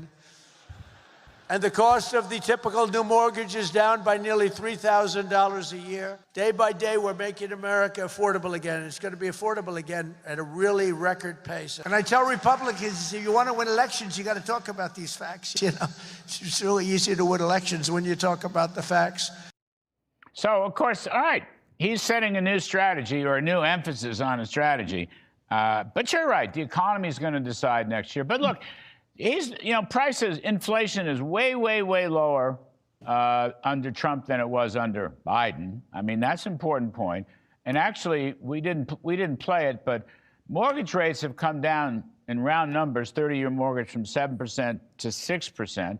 That's about $3,000 a month cheaper. Mr. Trump made that point. Real wages for working folks have actually increased by nearly 2%. Just in the 8 or 9 months that he's been president. Now, they do need to explain the one big beautiful bill. I think they need to go much further, and they need to pound away.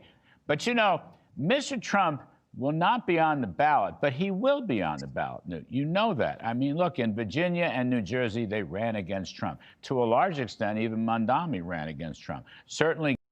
Lamar, can you explain what you mean about some states are increasing minimum wage? That's it? What do you mean about that? Gavin Newsom ran against Trump.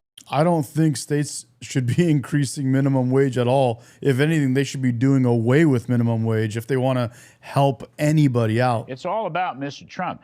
He's got to get his surrogates, including the vice president, including the economic senior staff people and the political people. They've got to fan out with good bullets and make the case. And I don't really think they've done that. I think they kind of forgot about that. Brandy is right. Brandy says they'll say it failed because Trump refused to federally fund their free everything plan. They'll blame Trump, dude. They'll blame everyone. Dude, this is why I say we need to do away with welfare bullshit, because all of these people are literally they live in this mentality of zero responsibility. That's the problem that we have. It's everyone else's fault but their own fault. And if you get away, and that's why Brandy is saying they'll blame Trump if their socialist plan doesn't work in New York. Because they do that. That's all they do. They'll just blame everyone else. Of course, in their case, Republicans and Trump. They love blaming Trump, even though that's not a winning strategy for them politically. They still do it with Trump. But they blame everyone else but themselves. That's the problem. Do away with minimum wage. Do away with welfare programs, make these people get up and have to go to work and do things for a living, and they'll become more responsible, and this mentality will slowly get better. It will slowly change, where you realize, damn, you go out and you work for a living, and that's how it works. And you're responsible for your own destiny, not everyone else. You're making the government take money out of some people's pockets to put them into yours is not the solution. Well, they haven't done that. And look, every Republican had better understand that they are running with Trump. Any idea that you can distance yourself from Trump? Lamar says, he said wages are surging higher than they have in 60 years. That's BS. Lamar, it really depends on what you're looking at. You just talked about minimum wage. Now, that's one piece of the puzzle. There is low income job. There are lower income jobs, entry level jobs. And then there are all sorts of other jobs. So you're speaking to that. Maybe they're speaking to some other bracket. Trump as a Republican and have anything but a disaster is simply lunacy. But look, you served in and I worked with a Reagan administration led by a former Exactly, Democrat, Brandy. Ronald Reagan, just as Trump is a W. former Brandy. Democrat. And Reagan understood communications. The result was every Exactly, Candy. They're narcissists, and it's everyone else's fault. It's never their own fault, bro. There's no accountability.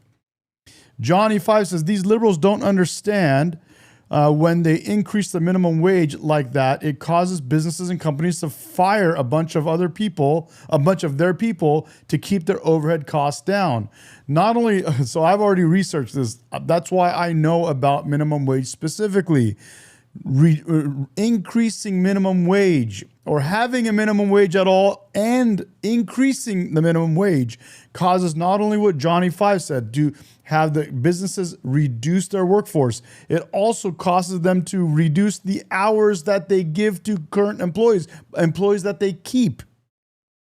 Remember the Reagan It ends up hurting the very people that they're trying to help. That's the problem with 90% of these socialist programs that all the I'm going to call them socialists. They're not Democrats anymore. They're socialists now. These liberal socialists want is they all are failing at what they are intended to do. Think about the more money we throw at education. Think about this for a second and try to prove me wrong if you can. The more money we throw at education in our country, the worse our scores are, the worse our students are, the dumber we get. Cabinet had a set of talking points. They stayed on message. They communicated their messages. Republicans have to take Mr. X, seriously bro. that we do have solutions. And frankly, on almost every affordability issue, the Democrats are on the wrong side. Their policies would raise the cost of electricity. Their policies would make housing more expensive and Oh, gotcha. Lamar was being sarcastic. I didn't get it. I get it. less available. At least you got me to have that conversation, which that's a big conversation that needs to be had. Their policies will make health care more expensive and less available. But we have to be prepared to say, here. I keep pausing this because this is right. Brandy in the chat says, raising minimum wage has caused my company to freeze raises indefinitely. That's what it does, dude. Candy says, you're right, Medi. Our youth are being indoctrinated. Yep. Here is an issue you care about, Mr. and Mrs. America, and here's why they are wrong, and here's why we're right. And then, as Margaret Thatcher taught us, we have to win the argument. Most Republicans can't remember to get on message and can't remember to stay on message, and that is a disaster. All right. Well, maybe they'll pick their game up. I don't know. Anyway, Newt Gingrich, thank you, sir. Mike it's is right. To It see increases you. the price of products Thanks for too. coming back to the show. We appreciate it so much. That's how that goes. That is literally how that goes, dude.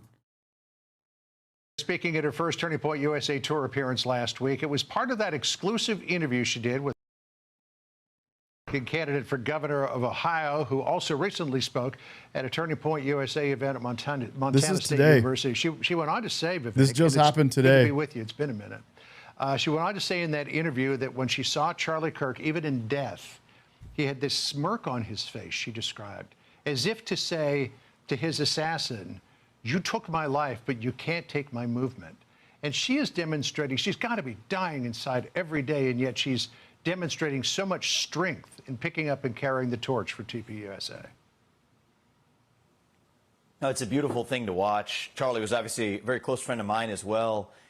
We saw him just a couple weeks before he was assassinated, John, and his level of energy and positivity, it's what we need. They may have killed his body. They will not kill his soul or the soul of the movement that he began. And the way we respect that legacy is by continuing that open dialogue, confronting peacefully, respectfully even, the very people who disagree with us most, growing our coalition in a way. Yeah, I was at the gym today. I didn't feel like fixing my hair or doing my hair after the gym. But Ramaswamy is actually 100% right. I agree with him, is keeping the dialogue open. That's why I do what I do. I love what I do. Charlie Kirk is one of the main reasons, actually, he is the only reason I actually literally used to go to universities and speak and have debates with students at universities. I did that here locally. I went to UCI. I went to other universities here nearby. And I do that. I do that in public. I grab my cameras, gear, and everything, and I go out live streaming. I talk to I keep saying customers to people, and I do it unfiltered, uncut. You see it live on here, and he's right. We got to keep the dialogue open. That's why I have this show that you guys are watching with me now. And that's why I have a call-in number. I have a Discord. If you guys want to call right now and you want your voice to be heard, you can do that literally right now. If somebody wants to call in. Let's talk about anything you want. We can even just shoot the shit, or you could give us your perspective, whether you agree or disagree.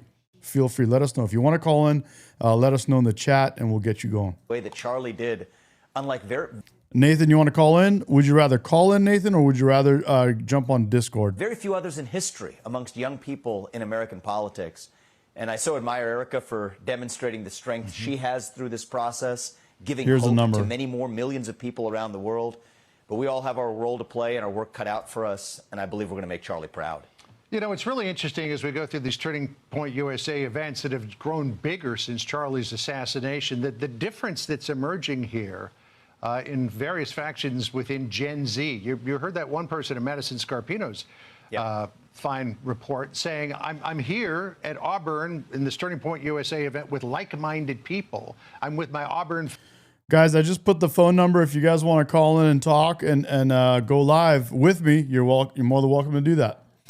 And if you guys don't want to, we can have State Line call in. If you guys want to hear State Line's voice, let us know. Family, and now I'm with my TPUSA family. You have a growing number of Gen Zers, young voters, gravitating toward the conservative side of the political fence.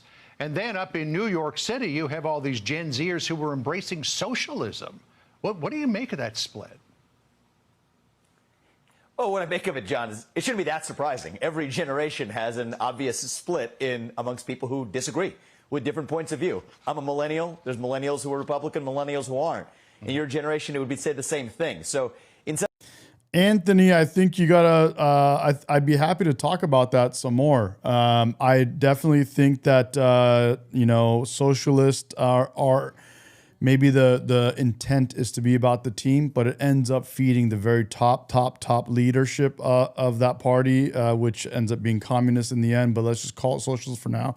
And everyone ends up losing, bro. Everyone becomes basically impoverished equally. And so that's the problem with socialism.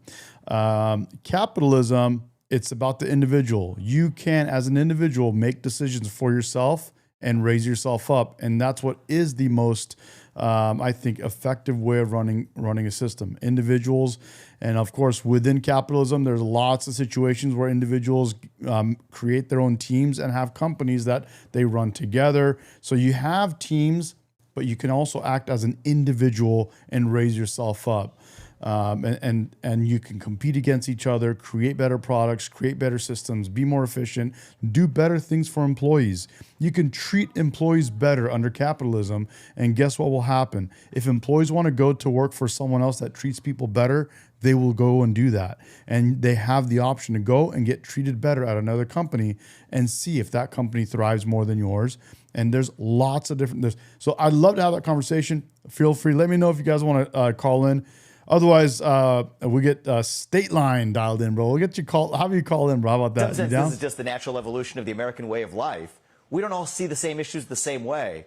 That's what makes this country beautiful. And the beauty of our country is that we're able to exchange those ideas, to speak freely in the open without censorship, to go to a college campus and speak without fear of somebody putting a bullet in your neck. That's what it means to be American. And we live in this moment where we have to rediscover, embrace, and cherish that shared American national identity. Especially those young people. What are they hungry for? It's a renewal of American.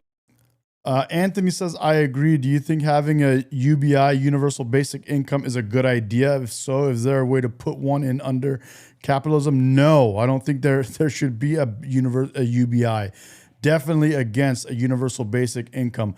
Guys, we're about to hit 8,700 subs. Thank you guys. Appreciate you guys. I'm watching that number go up right over here. Thank you guys so much. Appreciate you. Thanks for supporting me.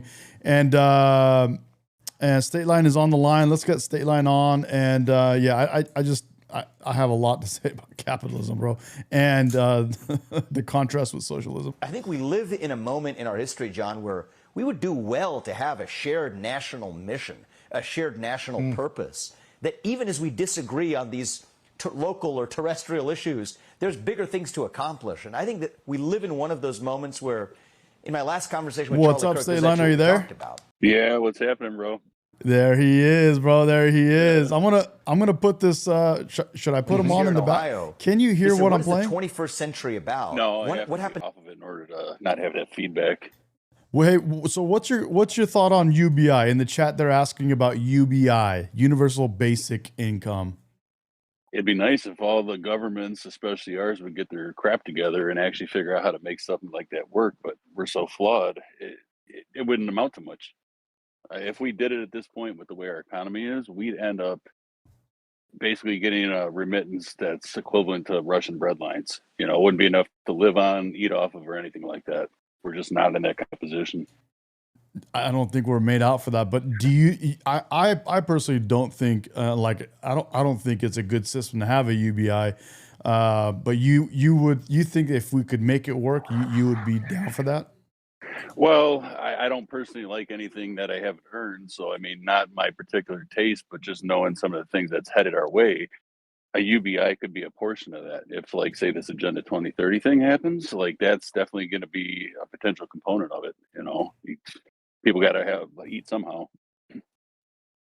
Okay, so here's another in the chat. Busty McBusterson is asking, is there a difference between democratic socialism and socialism? Seems like every country that adopts democratic socialism has a longer life expectancy, better health insurance, less income inequality. What are your thoughts?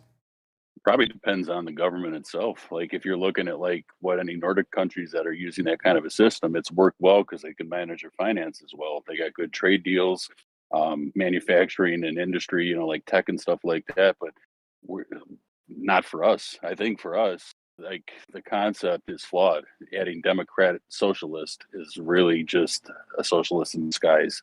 You know, we might have the illusion of democracy for a while as far as, you know, like elections go, like for New York City in particular, but they're going to pad the city council and all the front runners with the people that they want to have there eventually. It's just inevitable. Anytime you see them get a hold somewhere, whether it's Democrat, socialists, or Muslims, that's exactly what happens every time. Well, I guess where I would disagree is I don't think any type of socialism is beneficiary at all, because like I can't honestly, there are very, very few, if any, government-run entities in our nation that I would stand behind, that I would say is working well or better than if it was run privately. What are your thoughts on that? No, I agree with you. I just think that what people consider socialism when you got like, say, Affordable Care Act, Obamacare, and then you got these other countries that are offering services, it's not a full socialism. They might have socialist policies in certain regards of the, you know, government sector as far as, you know, people are concerned, but it's not full-blown socialism in that extent. Like if it was full-blown socialism, believe me, we know it by now. So I don't know if it's a matter of time or if it's just a matter of fair and honest governance, you know. Yeah. I mean, I just look at these, you know, so here's, I mean, you've heard me say it, and this is my take is straight up. It's, look, we live in, you know, they say democratic socialist, and they basically were liberals and they were Democrats, and they ruined, they made some massive mistakes, and they lost a lot of their kind of pizzazz, if you will.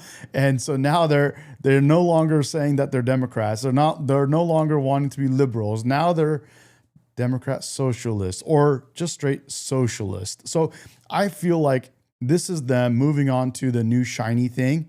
And I don't think they fully understand what this whole thing is. and they're saying I'm a socialist, and they're going online and watching these new things about socialism and people talking about socialism, and it's like this brand new shiny thing. They're like, wow, look at this. You know what? Now I'm this. Just like they change their genders every other week. Now they're changing their identity of their party. And now their new identity for their party is socialism or socialist. And that's why you see these people always say, well, I'm not on the left. I'm not a Democrat. I'm not on the left. They're all of a sudden either independents or they're trying to separate themselves. And they're, in my opinion, instead of going straight from Democrat to socialist, they're like inching their way. So they're Democrat socialists, but they really are after this whole thing called socialism. Yeah, it's the whole thing seems like a diluted concept if you're not looking at it from, like a more well-rounded perspective. You got to know the state of our economy, global economy, socioeconomics, like everything in between in order to factor how this is going to work. Because the only parallel I'm seeing right now that's not good for us is this is exactly what happened in 1939 Nazi Germany. So liberalism took over in the society. A lot of bad things were starting to happen. And the reason the Socialist Party started up there was to try and remove this. And it could be in a reverse sense too, where, I mean, it's basically, two sides of the same coin. So you're saying it's exactly. Yeah, you're saying it's exactly what I'm saying. Liberalism turned out to be a bunch of rubbish, and instead of like doing away with it and saying, hey, you know what, let's go back to the other style of ideologies, we're just going to morph this liberalism into socialism. Yeah, I mean that's basically kind of what happened. Even though I guess there's contradictions in history when it comes down to especially now when the right's being called fascists and Nazis and. It almost feels like from the other perspective, it looks like exactly what's going on is exactly from that playbook on how it transpired from socialism to communism and then led to a world war. It's too similar. Like, so we can't compare ourselves to any other countries that are using any kind of socialist policies to compare ourselves to. You can't. You got to look at their economy. You got to look at a lot of other factors and how deep those programs go. Otherwise, you can't honestly say that, just because we're America, that we're not susceptible to that, because we absolutely are. If you look at the state of affairs right now, we're in hot water. We got a major tech bubble, AI bubble going on right now, and a lot of other factors that when the wall comes crashing down, 1929 was child's play. So, I mean, we could have some rough years where no matter what happens and freebies that are, promised, half this country could be jobless in the matter of 3 to 6 months. So we got to think about stuff like that when it comes to these policies and their sustainability. Otherwise, we're just pissing in the wind. Well, I mean, I totally agree with what you're saying, and I think it's definitely something we got to keep our eye out for. It's a major issue, but I will say, not only is what you're saying. We got a caller coming in. Hang on 1 second, bro. I don't know if you're gonna be able to hear him, but hang on 1 sec. Cool. Let me get. Allow. Call from Nathan. Nathan's calling in. To send You want me to cut off? No, you can stay on, bro. Nathan, are you there? Hello, Nathan. There you go. We can hear you now. Yeah, can you hear me? Yep. And State Line, can you hear Nathan? No, I can't.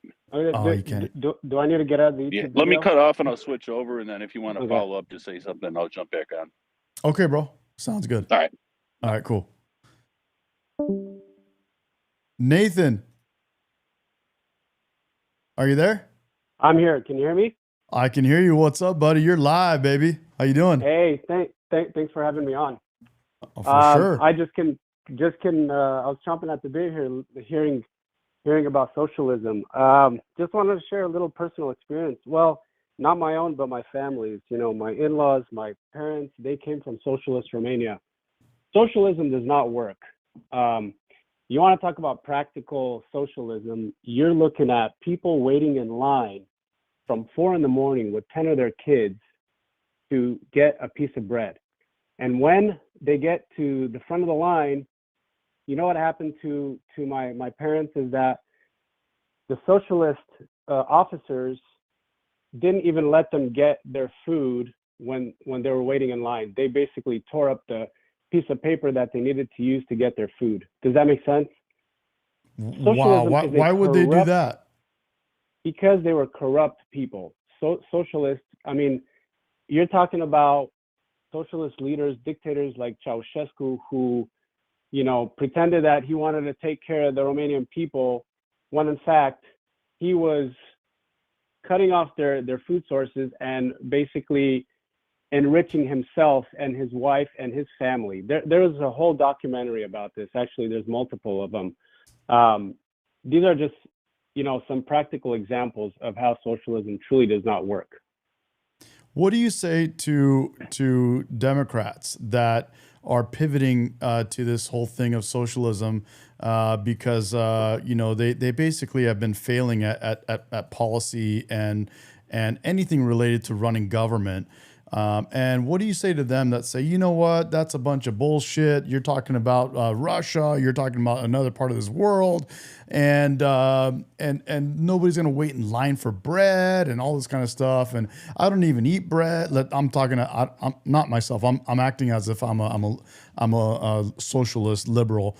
I don't even, I'm a soy boy. I only eat soy. I don't eat bread and blah, blah, blah. And I'm not going to wait in no line. And that's not how it's going to be. Socialism here is going to be phenomenal. It's going to be great. We're going to have free buses, we're going to have these, government run grocery stores and all this stuff that Mamdani's saying. What do you say to that? Well, let me bring another point. You know, in the work environment, right? We believe, I mean, do you believe in a merit-based work environment in corporate America? I mean, you do a good job, you get promoted, right? 100%. Isn't that normal in the work environment? 100%. I'm with you on that. Yeah. Okay. So here's another aspect of socialism. It was not about merit-based. It was about, and I'm talking about, you know, what I've learned from my parents in their socialist Romania work environment. It was about who you knew. It wasn't about what you did. Does that make sense? You needed to basically have a connection in the work environment, because if not, you weren't getting ahead anywhere. And let's not even touch on religion. You know, if you mention to anybody God or that you believe in something, you're automatically cut off from any possibility of a promotion or anything like that. As a matter of fact, you were constantly ridiculed and pointed at and just made kind of like the smallest person in the room. You know what I mean? So those are a couple other aspects that would prove practically that socialism doesn't work. So one thing I would tell the Democrats would be, hey, crack open your history book. You know what I mean? Read real history of socialism that has been tried in different countries. You know, Russia was communist, but socialist Romania, or, you know, communist Russia, all these other countries. I think that there's a huge deception that's happening with the Democrats. I think that a lot of them, they know that it doesn't work, and they're trying to work the system for their own benefit. And that's just the way I see it. And they're not caring about the long-term effects of it. They just want the free stuff now for me in my life, so I don't have to work. But screw, when it fails, then we'll regroup and to turn it back to capitalism. Absolutely, I agree 100%. Okay. In the chat, they're asking a question that keeps coming up is, what is democratic socialism? I have my take on it. What do you think that is? You know, that's a good question. I don't know. I really don't know. What I do know is that we don't live in a democracy. We live in a constitutional republic. That's what the United States of America has been established as. Democracy works only at the state level. So correct. When you're talking about democracy, you're saying that the states have their own separate, I guess, for a lack of a better term, rights from the federal government. And the federal government is there to support the states. So that's what I understand democracy to mean. But other than that, it's not this whole idea of it's a free for all, and everybody has just these radical ideas that they're trying to throw out, especially through that Mamdani guy. That's not what I understand democracy to be. That guy is a plain socialist. I think he's a communist. But so my explanation would be, and let me try to look at some of these chats here, because they're talking about Marxism a lot. Oh, somebody says here we're a democratic republic. No, we're not. Nope. Someone's wrong. here says Zinc in the chat says it's a federal democratic republic. No, we are in a constitutional republic, and Yes, sir. just to clear things up for these people, a constitutional republic, basically one of the main pillars of that is that we have a constitution. And the Constitution is something that lays out rights that we have, regardless of what anybody wants to vote for you or me or anything. So if 51%, in other words, if 51% of the people vote to say no, the Second Amendment, they can't do. We can't do that. It's set. That's how it is. No matter what, we have a Second Amendment. And that's how that works. And if 51% of the people say, you know what, I don't think that women should have these rights, or black people should, or some races some specific people can't have these rights, it won't happen. We always have those rights, and that's how it goes. There's nothing anyone can change about that. 51% of the people cannot come and take your rights away. You always have that in America, regardless. That's the beauty of our country. And then around that, we have representatives. And representatives now are, in some cases, democratically elected, and there's some things around that. But states now that are within our United States, within our republic, these states have things that they put in addition to our Constitution. And so, so that's how that piece works. Now, going back to these people's question in the chat. Now, this guy Hugh keeps going back and forth and say no such thing and all this kind of different stuff. And it looks like they're in la la land, but it's okay. Going back to what is democratic socialism. Now, these words, I think, are very much being thrown around without any proper understanding or defining or anything like that. What's happening, I think, is that people are saying, okay, they think we live in a democracy. We don't. We live in a constitutional republic. But assuming that we're living in a democracy, they say, well, we live in a democratic social. We live in democratic socialism, and what they're throughout all these chats that I've had and all these people that I've talked to, what I've realized is people feel like we live in a democracy that has lots of socialism built into it. And they equate our, let's just say, DMVs, our mail, United States Postal Service, and let's just call it Obamacare or whatever the case is, even though you got to pay for it. In addition to the taxes you pay. Well, some people get it for free when they don't work. But SNAP SNAP is, it's for people that don't make money, but I guess it kind of is. And so they feel like we have these socialist aspects to our democracy, and they want more of that or better versions of that. And they are very short-sighted, in my opinion. They only are looking at this right this second, and I think I can take this and make this the rest of our country, turn all of the services and products in our country into a something that the government can do for us for free, or can just tax the rich and do for us. And it's a huge mistake, in my opinion. What do you think about that? I think it is a huge mistake. I think you're right. What I think is how how is that going to help the tax the rich? That's my question. I still can't wrap my mind around that. Well, they want to tax the rich, and this is one thing that I said the other day, Right. and I've been reading a lot on this stuff. I've been researching a lot on this stuff, and here's some cold hard facts. The people when people say tax the rich, they don't understand that the people in the lowest 20% of our tax bracket of our income, that make the lowest 20% of our income, they, within the next 10 years, not at 10 years, within 10 years, those people are the rich. Yep. Do you know who the lowest earners in our country are? No. They are young people. By definition, they are inexperienced. They are entry level people. And of course, they are the lower income bracket.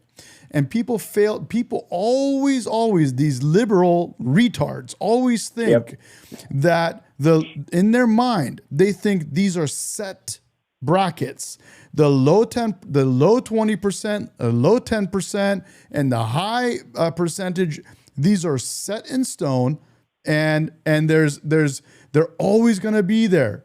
When in fact, the highest income levels, these people that are in the highest income levels are moving down, all the way down and back up within a 5 to 10 year span. This is always changing. Actually, the most for people in the highest income bracket that these people want to tax the most, those people are always coming down and up and down and up throughout this 5 to 10 year span. Every 5 to 10 years, those highest income earners drop down and sometimes go back up, but not always. And within those same 5, 10 years, the people that are the people that are entering the world of careers, young people that are just graduating from high school, just graduating from college, these people don't stay in entry level positions very long. Actually, a lot of them go from being entry level to being in the top bracket within 5 to 10 years. And the crazy part that people don't understand is mentally they think these people are again, I keep repeating myself, they're stuck in these places, but they're not. They're actually they're asking for, they're saying tax the rich, which within 5 to 10 years is themselves.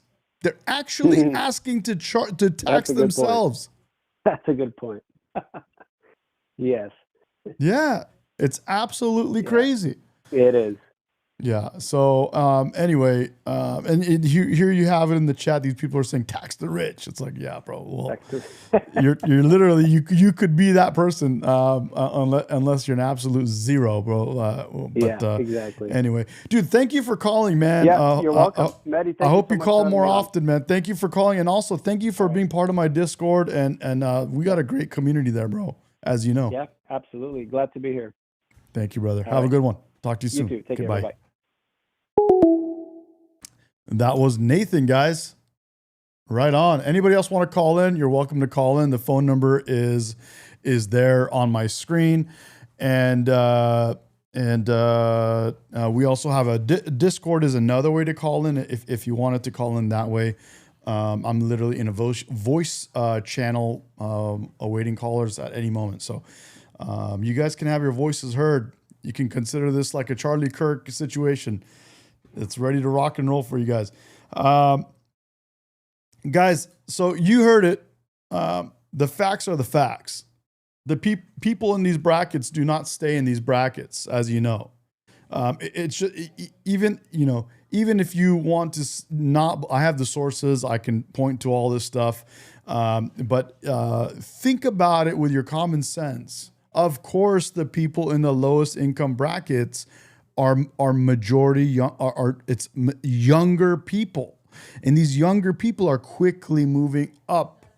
So this lower bracket rapidly moves up into the top brackets, rapidly, especially in the United States, more so than any other country in the world. So when you say tax the rich, you're saying to tax these young people and in addition to some of the more experienced people. And that's how that works. Let me look at chat. What are you guys saying here in the chat? No one needs to make so much no one else has any.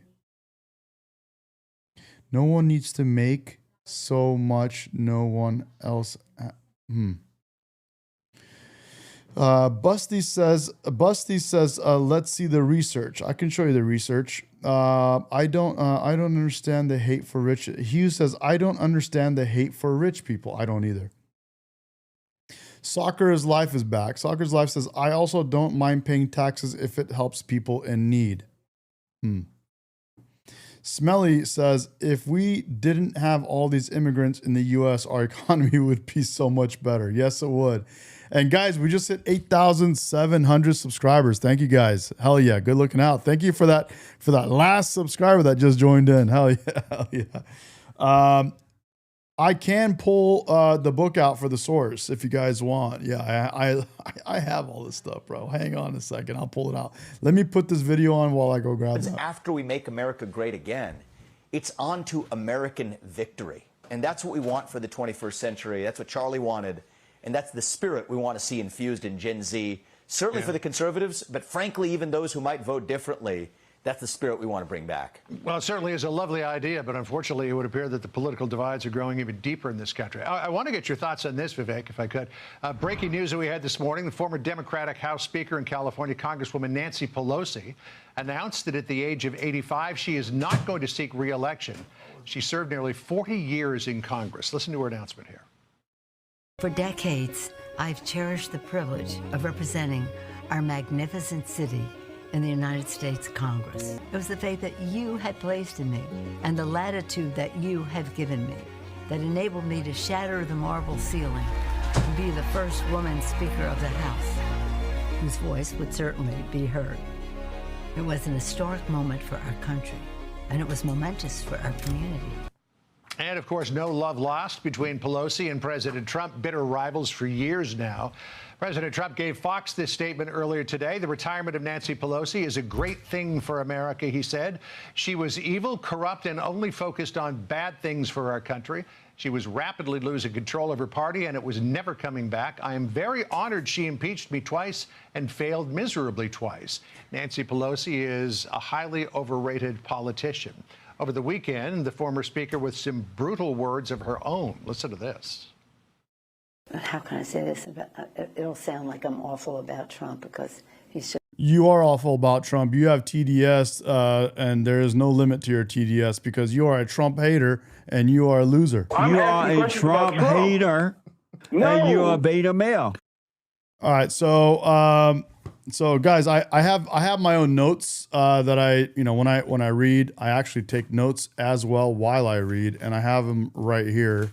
So that's how I'm able to find this stuff quickly and remember it and regurgitate it when you guys are wrong, so I could show you. But these are my notes. This is my journal, and you could take a look. Right here is where I look at it. Here, page 93. Top 20% of earners at some point. So I'll show you guys right now. Yep. I got it, bro. I got receipts, dog. What'd you think this was, bro? What did you think this was, bro? Beta.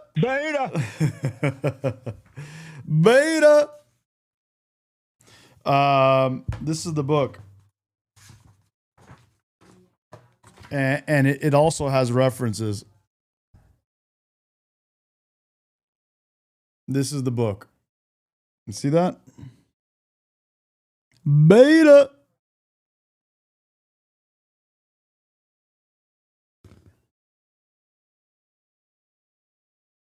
Right there. There you go.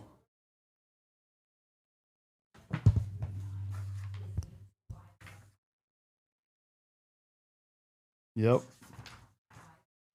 And let's pull up some facts for you. Let's pull up some facts. Time and turnover.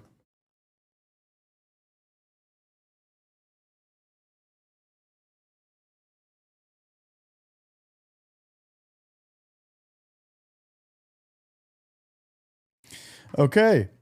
No, it has references to every fact in this book. Just so you guys know, check this out. You guys will trip out on this. Have you ever seen a book that has this much referencing the facts in the book? Watch this. This is my first time. This is one of my first Thomas Sowell books I'm ever reading. Check this out.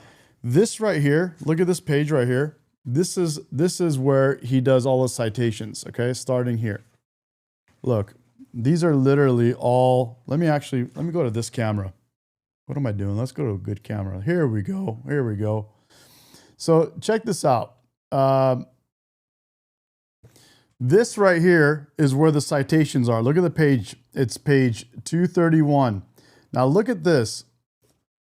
Look at this. This much of the book, literally this much of the book right here is all citing the facts. Literally all of that is just citing the facts. Yep. And here you go. These are typical Democrats. You show them facts and they say those aren't facts, like as if they know what facts look like. I'll read it to you. You guys ready for this? Here we go. All right. So the great majority of people initially in the bottom quintile do not stay there. There is quite nothing mysterious about the fact that most people tend to begin their working years in a lower occupation with lower incomes than they will have in later years, after they have acquired more experience, skill, and maturity, as well as longer track record by which they can be judged. Check this out. A university, and and I'll put this up for you. A University of Michigan study that followed a given set of working Americans from 1975 to 1991 found that 95% of the people initially in the bottom 20% were no longer there at the end of that period. Moreover, 29% of those initially in the bottom quintile rose all the way to the top quintile, while only 5% remain in the bottom 20%. Yeah, exactly. So the point is that it's the citing that he cited, that data was cited. So that data, I can tell you where that data is at. That's number 11 on this page. That came from a book by it's by James Kerrigan, A Mood in the Wood to End His Major Drought, The Daily Telegraph. And it says August 5th, 2013. Oh, I'm sorry. No, that's I'm sorry. That I read the wrong thing. Charles Murray, Human Accomplishment, The Pursuit of Excellence in the Arts of Science, 2003. Yeah. Yep. So, this book, 2019 was when this was revised. Yep. I think it's published in 2019. Is it originally published in 2019? I think it is. Is it? First revised edition. Yeah, this is 2019. Huh. There you go. So there you have it. And I'll show you actually, if you want to see the page, you guys can pause on your own end and read it for yourselves. It's this lower portion of the page. Or let me see if I can get this in the screen for you. It's right down here. This whole paragraph, actually the two last paragraphs of that page right there. Where is it? Let me get it in for you. If you want to pause that, you could and check that out. Yeah. So the point being, guys, is that the the bottom 20% don't stay in the bottom 20%. Actually, you just saw it there. a large percentage of them moved to the top 20%. That's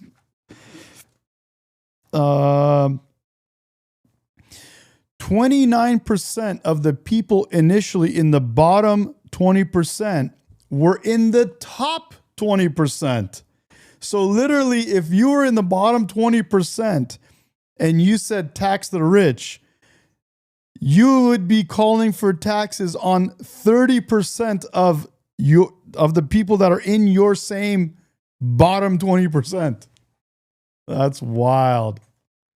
So it pays to get involved and look that stuff up. Yeah. You can talk about years ago or whatever we want to talk about, but the same thing always still stands.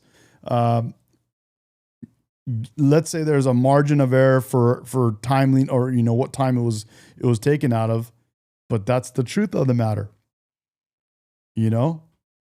That it may be more now. It may be more now or less. We're not sure, but going based off of this, call it 30%. 30% of the bottom 20% made it to the top 20%. So that proves my point. When you guys talk about taxing the rich, everyone in this Democratic Party or these liberal socialist retards think these top and the bottom are stuck in these places and that's forever. And it's not. It's not forever. The people in the top actually are the most fluid. They go up and down the most.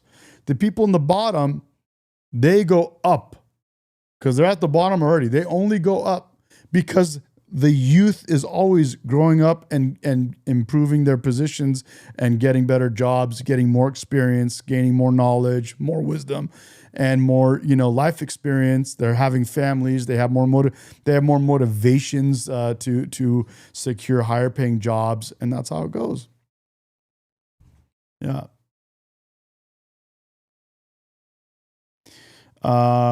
You guys asking billionaires to pay people more. They do. Billionaires have companies that pay people really good wages. Yeah. Kev Dog, you're a beta. That's why you moved out of Orange County. You couldn't handle the heat, bro. Just because you had your tail between your legs. I'm in Orange County. I don't have my tail between my legs. I'm not like you, bro. I man up. I put my big boy pants on and I go hard in the paint.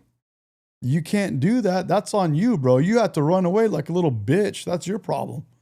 Maybe if you grew a pair, you could learn how to work harder and do what you got to do and win. You know what I mean? Be a winner, not a loser. You chose to be a loser, and that's okay. You know what I'm saying? But don't make it like everyone is like you, because they're not. I'm living proof. Worked my whole life. Never got anything handed to me for free. Not once. Not once. And I choose not to. And it made me a better person. Yeah. Yeah. Exactly. You went somewhere where you can buy a house for $470,000. Good job. I don't want that. I'm going to man up and do what I got to do that. Exactly. Busty is saying, let's see that W-2. Who's W-2? You trying to see my W-2? You trying to see my W-2, bro? I love how losers asking you for losers, total losers asking for free shit their whole lives with zero responsibility want to ask you to see your paycheck. I don't have a W-2, bro. I run 3 businesses that I killed myself to create. I worked W-2 the majority of my life. If you know anything about me, if you followed me at all, you would know. I say it all the time. I worked for other people my entire life. I literally worked my entire life, 9 to 5, actually 9 to 10, 9 to 8, 9 to, you name it, bro, 7 to 9. I worked my entire life during the day for other people, mostly W-2. And since I was out of college, I worked for myself. I worked for other people, 1090, a W-2. And after work, I tried to create businesses. I failed my entire life trying to create businesses, and never was able to make businesses that were profitable until I finally was in the end.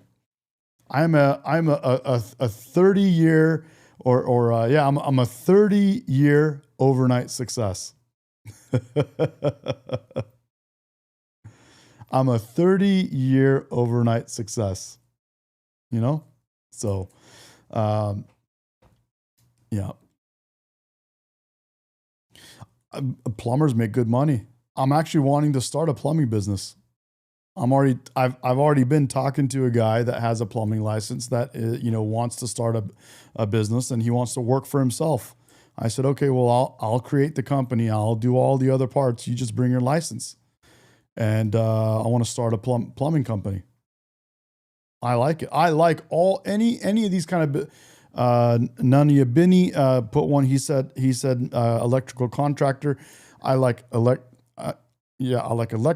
I like plumbing. I like all of those types of businesses.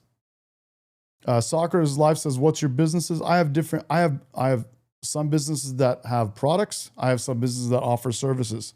I have different kinds of businesses. And I don't tell you guys my businesses because you guys are all about that doc. If you guys weren't so crazy trying to dox people, then we would be more open to work with you. We saw what you did with Tesla. We're not crazy, bro. We're not stupid. So, yep. We're not stupid, bro. You guys are a bunch of clowns if you think we're going to tell you what our businesses are after you idiots try to burn down Tesla buildings and morons going and keying Teslas that have cameras on them. Morons. Total morons. Yeah. Yep. I don't have a GC license. I don't even want a GC license. I just want to get into plumbing. I'm down to get into I'm down to get into electrical or anything, but I need someone in California with a license that wants to do business, that wants to make money. And if there is, all the other parts of the business, I will do because I'm good at it. Because I already failed so many times in my life that I figured out how to make businesses successful. So that's what I do. But I'm not trying to promote like that right now, but I'm down. If somebody hits me up, I'm down to start a business. But definitely not with some liberal losers. Definitely not.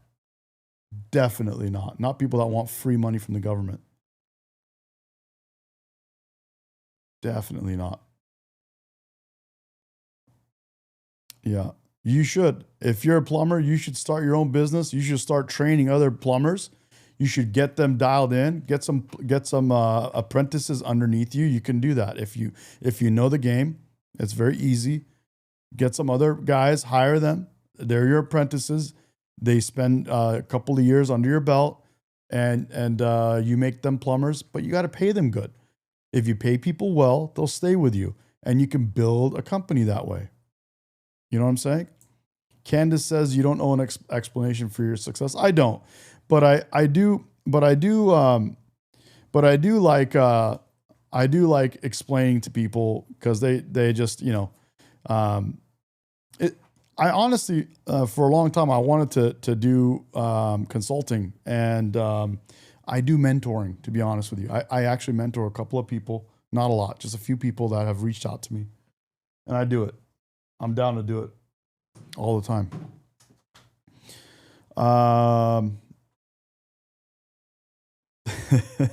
Lex.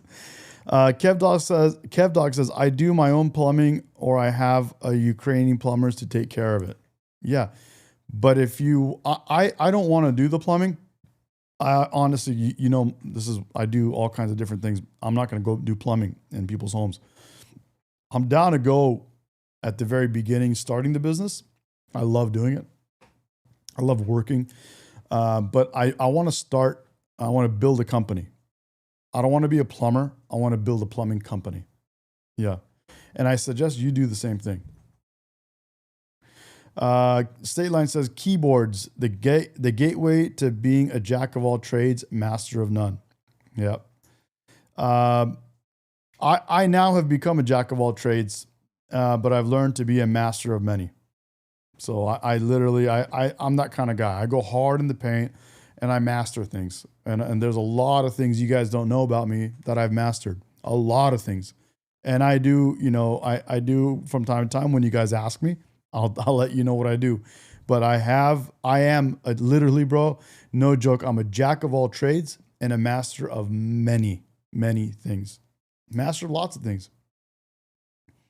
Master, you feel free to ask me, bro. Mastered a lot of different things. Master of sales, I'll tell you that. Inside and outside sales. Yep. Master of a lot of different things. I've owned different businesses. I've had many different careers in my life. So, Kev Doc says, love you, bro. Do you know that this channel makes be happy that free speech exists? Good, man. Glad. I know. I see you come back. So I know you appreciate that. I Am American says, I want to start a sewing business, but have no idea to get started. Sewing. Well, I do sell my hats. If you want to call that a business, that makes me have 4 businesses, but I guess it is kind of a business. So that's why I always tell you guys, I have 3 businesses that I operate, but I have 5 or maybe more, depending how you count the businesses. But if you go to my MedikationLIVE.com website, I'm literally selling these. So I guess that's technically a business too, right? So, I had to do all the stuff for it to make it a business. But Mike says, most kids today are better off in a trade. Yes, bro. Thank you, bro. Mike in the chat says, most kids today are better off in a trade school than a 4-year college. So many kids have no business in college and do not have any, don't do any better financially either by going. I agree 100%, man. 100%. I agree with that.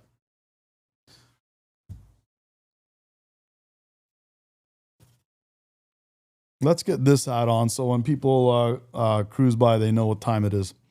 So I agree 100%, bro. Trade school, I think and here's something that that guy, the Jack, or I believe his name is, the CEO of NVIDIA. He said AI is going to basically take over almost everything. But things they can't take over are plumbing, electrical, and all that kind of stuff. And it's true. I wholeheartedly believe that. And I think kids are way better off, people in general are way better off going to trade schools instead of colleges. Instead of these, and that's the problem with places like, LA and a lot of places, but these kids running around getting these degrees that don't actually end up getting them any jobs. They end up trying to get jobs and they can't get them and they wonder why. It's like, bro, you're the one that chose this degree to get. None of us did it to you. You're the one that went and got this degree. It wasn't us, bro. So Dan says, I'm a software engineer. That's how I know you're all full of it. You being a software engineer, bro, doesn't make you smarter than anybody else or know more than any of us. That's another thing you will learn the older you get and the more experience you get and the more you learn about the world. And that's a one thing you realize. People that call themselves different things like I am a this, I am a that, I am a this, so I know better than you. Complete bullshit. And typically whenever they do open their mouth and say that, it's exact opposite is true. You'd be surprised how much more I know about plumbing than a lot of plumbers. A lot of plumbers. And I don't call myself a plumber. Yeah. So somebody says, Soccer says, Medi, that's bad idea. That's bad advice. AI will take over nearly any job that isn't licensed, creative, or human. AI will take over nearly any job that isn't licensed. I think AI will take over most careers. All I said is most. I don't think it'll take over plumbing and electrical and that kind of stuff. Dan says AI. Like when it comes to AI. Yeah. Well, my a couple of my buddies are AI. What do they call them? Not AI engineers, AI architects, and all this kind of stuff. They're different. They're like very high up in the AI world, and I've had discussions with them as well. And but I will say wholeheartedly that most jobs will be taken over by AI and robots. It will happen. Not electrical, not plumbing. I mean, eventually probably, but in the near future, no. Dan says, look at the AI bubble. You don't know what you're talking about, Dan. You're talking about AI bubble. If there's an AI, let me ask you something. There was a housing bubble. There was a real estate bubble, but we still have real estate, right? Exactly. Get your facts straight, bro. Stop being a moron and acting like you know the definitive things. Ask questions instead of being so like wrong. It'll make you a lot smarter person if you actually ask questions instead of making generalized statements. If there's an AI bubble, that's because too many companies decided they're going to be AI specialist companies and they're going to do everything in AI. And yes, they will crash and burn because some will outshine the others, but it doesn't mean that AI will be gone. It means that a lot of the businesses will crash. That's called the AI bubble. Like I said, there's a housing bubble, but housing is still here, right? So that's how that works. Yeah. So I definitely think people should go become plumbers and be electricians. HVAC? HVAC is another big one. Heating, ventilation, and air conditioning. Another thing that I know about more than actual HVAC guys in a lot of situations. Yeah. But so sick of them acting like they know it all. Humble yourself. Exactly, Tamara. Humble yourselves, dude. Have a little brain. Grow up. Act like you want to learn, and you will learn. That's one piece of big advice you'll learn from someone with experience. Stop acting like you know everything, until you actually do learn shit. You know what I'm saying? So yeah. I'm looking at your chat. So yeah, Soccer's Life says, Dan M, how won't it take over? Dan's Soccer's Life says, how won't it take over jobs? We're already losing jobs to automation. Genuine question. Yeah, Soccer's right. Yeah. Yeah. So Billy in the chat says, for anyone to not be a millionaire and defend Republicans, you're a joke. Billy, I would say, sir, you're a joke. You're a joke. If you do any homework or research, you would know what policies make sense. Now, somebody recently asked me, actually today, they said, what do you think is going to solve a lot of the problems that we have right now?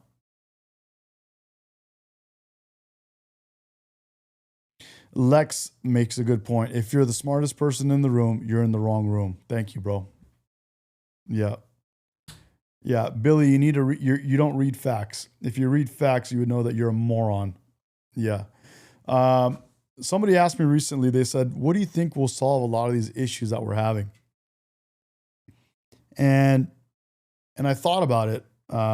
There's a couple things that could work. Obviously, a lot of people are pessimistic about our state of the union, the direction of our country, and what's happening with all these crazy things going on. Liberals trying to be socialist, and everybody trying to get free shit, and people not being responsible for themselves, and people not going and getting jobs, and people raising kids in single parent households, and all.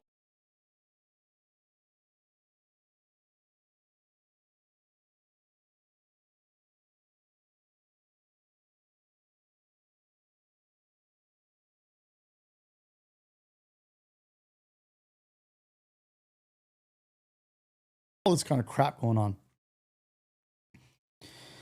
I think a step in the right direction. I think if you get rid of minimum wage, and that will be a huge help. If you get rid of You guys are saying I froze? Something froze? No, I don't think so. Everything looks right. Oh. I did freeze. I don't think I froze. I think we got to refresh our shit. Do we? Yeah, I think you just got to go back and refresh it. Yeah, I think YouTube might be doing some updates. Let's see what you guys are saying in the chat. Hey, anybody want to call in and chat with me? You're welcome. You're welcome to do that. Okay. Anybody want to call in? Feel free to call in. The number is pinned in your chat. It's pinned in the chat. You're welcome to call in. If you want to jump on Discord and talk to me, you can. Well, I guess we're just gonna have a little session right now. We're gonna get schooled on some stuff and have a little dialogue. So as I said, guys, they asked me, what do you think is a good solution? I think getting rid of minimum wage will go a long way. Getting rid of welfare programs and incentives for people to do nothing will go a long way.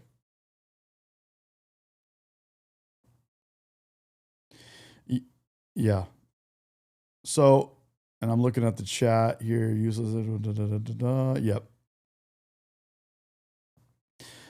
Billy Robbins says, what have Republicans done for the middle class? Well, I would say Republicans have done a lot. And they also try to do a lot of things that they can't do. Getting rid of minimum wage would be a massive, massive help. Of course, Republicans would love to do, I'm not going to say all, but a lot of people on the right understand basic facts and statistics. If you got rid of minimum wage, you would be helping a lot of people in this country. And of them, the people in entry-level positions, you would definitely help them. How does that help? How does getting rid of minimum wage help? I'm sure you guys can figure it out, but if you can't, asinine getting rid of minimum wage. Yeah, getting rid of minimum wage would make it to where companies can hire more people to do the jobs that they have. These are minimum wage entry level positions. So it helps, as Lex just said, it helps mom and pop stores. It helps small little shops, small businesses, all kinds of small things that would help. Basically, they would hire more people and offer more hours. So then people that are starting out that want to have jobs, they will have ability to work a job at a low pay as opposed to not having a job to work. Right, so it'll reduce unemployment in the entry level jobs. That margin of unemployment will go down drastically. So with minimum wage, less jobs are given, and are given by these entry level companies and stores, and less hours are given to the ones that are kept, and that's just how it goes. So instead of having two people, instead of having one person at the cash register making, in California, what is it, $15 an hour or so? I think it's more now. You could have two people working for $8 an hour or $9 an hour. And actually, as a business owner, I can make sense of paying a little bit more for those hours and having two people there, because now I get more done.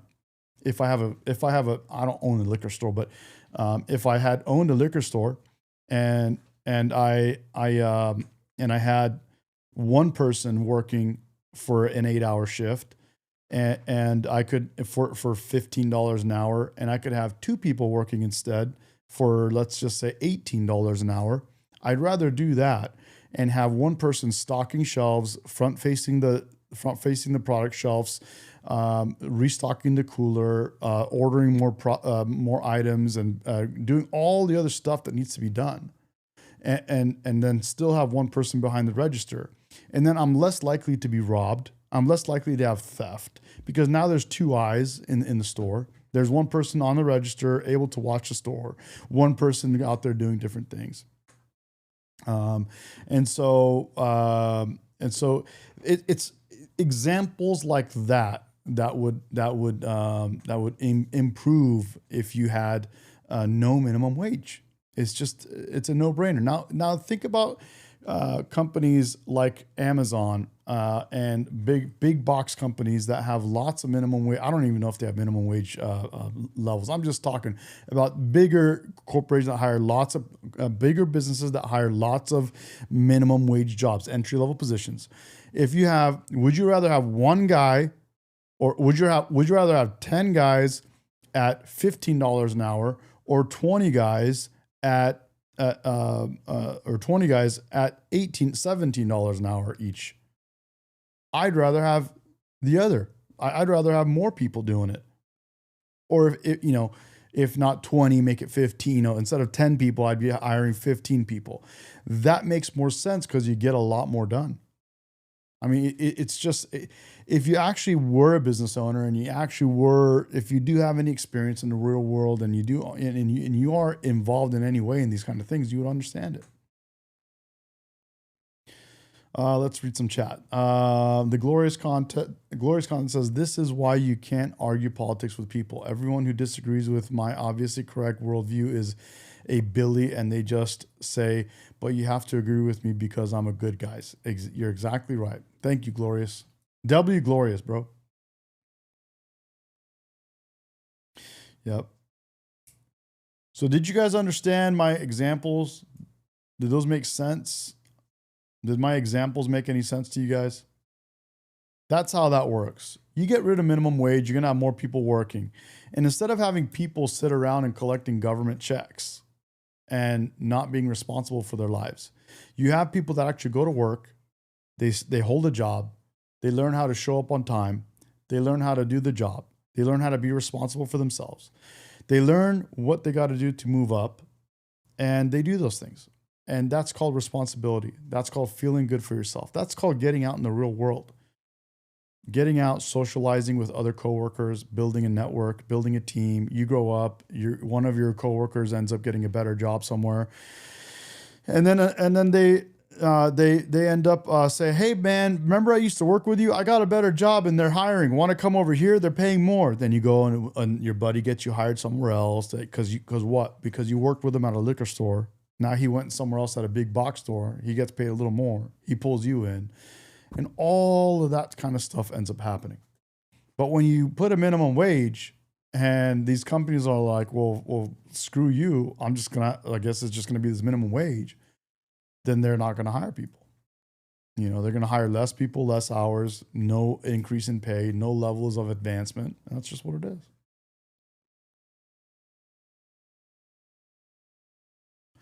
Yeah.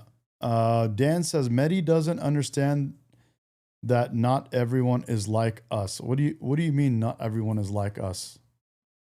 I think everyone's human, and if everyone has potential, and if people are nudged in the right direction and they learn to have responsibility for themselves as opposed to getting free handouts from the government, they also learn the same things. And this generational bullshit of getting free payments from the government, when that's done and you get people to have more responsibility for themselves, they grow up and then they teach their kids how to be responsible. And that's how that works. Let me adjust this. Let's make it a little bit better. There we go. So I just think it's a no-brainer. There we go. Soccer's Life says, so do you think baristas should make a livable wage? When you guys talk about livable wage, what are you talking about? What's a livable wage? What do you mean by livable wage? And what are you guys talking about? Cheryl says barista should be a lifelong job. I don't know. I'm not sure if I agree with that. I think it can be lifelong job for someone that depending on what type of a life they live, if they have a second income in the house, a lot of things come into play. I don't know what you mean by that. That's why I ask. Tamara says not every job should pay a livable wage. It's a choice not to work up to. But again, I would say, what do you mean by livable wage? Soccer's Life says meaning enough money to afford rent, food, clothing, and some disposable income. No, I don't think every job should do that. Like if I turn 16 right now and I'm living at home with my parents and I want to go get myself a job, if I turn 18 and I want to go get a job, I'm not going to expect my first job to pay for all of those things you just said. You got to have levels for people. People that just start out in the Soccer's Life. Listen to what you're asking me. If I think every job should have should be able to support a livable wage? When you're starting out and get your first job, we don't even know if you can show up on time. Think about that. How do we know you can even show up and stick to your schedule? How do we know that if we want to teach you how to do this job and give you these weeks of training, that you're going to be able to do the job? We don't. Do you think we should pay for your rent and for this and for that and everything while that's happening? No. There's levels. There's levels to all this stuff. You got to work your way up. And when you do that, you have respect for responsibility. You have respect for all this stuff. Right now, people don't have respect. They do what you're doing and they demand everything. They're demanding that that everything be paid for them. And I don't think that works.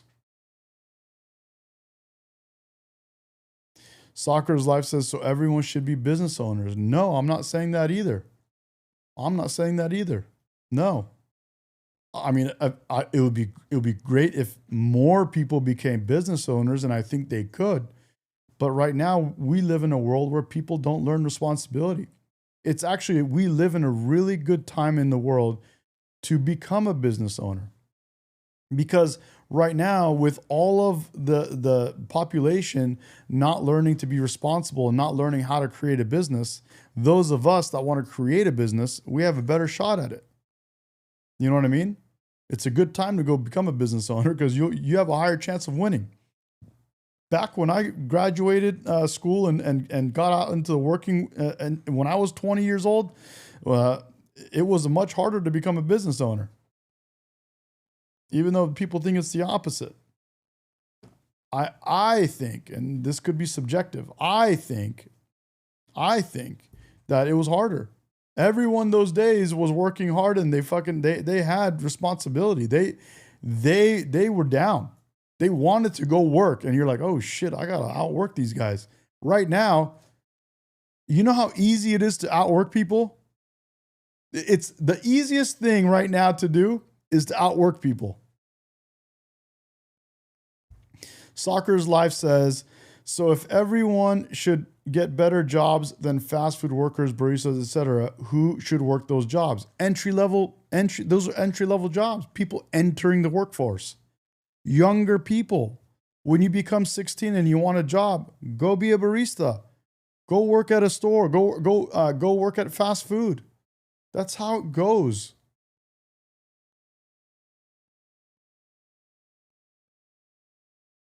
Yeah. Foamy is right. Humble yourself. Go start a job. Go work and there's, as I told you, the bottom 20% of income earners in our country, in the world, the bottom 20, I'm just going to say our country because I know the statistics for a fact. The bottom 20% of income earners are lots of young people that are just starting out because they've never had a job and nobody trusts them to do work yet. Once they get experience and they learn the job and they say, look, this is where I worked before and this is where I can do now and these are my skills, then they start, demanding more money, rightfully so. But you can't demand more income, just starting out, you're demanding for everyone to pay for your rent and your this and your that and all that stuff. Come on, man. It doesn't make any sense. Soccer's Life. Do you agree with me that doesn't make sense? Let me ask you that. Do you agree with what I said that not every job should pay for your entire livable, what you called livable wage with, you said your rent and all your payments of your whole life and food on everything. Do you agree with that? Let's see if we can make any headway here with anyone. Let's see if anyone has any brains. I got buttons here. Still got my beta button. Should I hit is he going to get the beta button? Soccer's Life says, we have a declining birth rate. So there won't be enough to fill those jobs. We do away with those services? No. No, bro. We have enough people that want to work jobs. I love how you're trying to make excuses still to have livable wage, but quit it, bro. There's plenty of there's plenty of people to work entry-level jobs, and we need to do away with minimum wage. Wholeheartedly believe doing away with minimum wage and doing away with welfare programs would change a lot of the problems with our country. And I'm looking at chat now. Soccer's Life says, not at all. What's the point of a job if it doesn't pay for you to survive? Okay, yeah, you're lost. So you didn't understand anything. That's okay. You're a lost cause. At least I said my piece and you can rewind it and learn if you choose to learn. Ruby says that's literally why unemployment exists, because we have enough people to do the jobs. Exactly. Straight facts, bro. Exactly. Soccer's Life says not everyone can be an engineer, a business owner, or a doctor. Not with that mentality. But it's true, not every single person can do that. That's why there's other kinds of positions and other kind of jobs to have. And you work your way. And, life is tough. Life is not supposed to be handed to you on a silver platter. Life is hard. Get out there and make yourself better. Yes, you can. You can go and do a lot of things. You can do a lot more than you think you can do. Plumbers, bro. Plumbers make 25 to 35 to 55 to... I think plumbers start at like 25 an hour as an apprentice. Yeah, we can do a lot of those jobs, bro. You need to... that's why I told you. The mentality is jacked up. You can do it. Dan M., I'm sure I've met more people than you, buddy. Ruby says, for sure, Medi, hit that beta button. Beta. They're straight betas, guys. Beta. Beta. Beta. Beta. Beta. Beta male. Beta male. Bunch of pussies, bro. Grow a pair, go out there and do it. With the mentality you have, of course you can't do anything. Man, be a alpha male, not a beta male. State Line coming through with those facts, bro. Well stated. Look at what he says. State Line says every job should be an embraced learning experience that aspires a person to achieve more and keep applying themselves, not succumb. Nice, bro. Nice. Soccer's Life still doesn't get it. I told you, bro, there's always people working minimum wage jobs. There's always, and you don't need minimum wage. Stop calling them minimum wage job. They're entry level jobs. There's always people that are younger growing. Every year, people are graduating high school or graduating this or not even graduating high school. Every year, people are becoming 16 years old and they're ready to work. Why are you trying to take that away from those people? Why don't you leave those jobs for them to work? Why? Because you want to be a little bitch and put your tail between your legs and not aspire to do anything? Come on now. Oh, damn. There we go. Jason Blaze came back with a $10 super chat, bro. Damn, good looking out. He says, raising minimum wage only made everything more expensive, which can be explained through supply and demand economics. Nothing malicious is happening. 100%, bro. Let me like that and heart that. Thank you, man. Appreciate you. Thank you for I'm blanking on words. Thank you for supporting me. That's the word I was looking for. Thank you, man. Really appreciate that. Dude, he's absolutely right. There's nothing malicious about it. It is what it is. When you are calling out to stop, when you're saying who's going to work those jobs, you're saying you're trying to box out people that are young, trying to get new jobs and enter the workforce. You're the man, Jason. Thank you, bro. Jason, join our Discord, man. We got a good community there. Yeah, and if you're wondering where the link is or whatever, if you don't get it here, there's a link on my YouTube channel. If you look at links.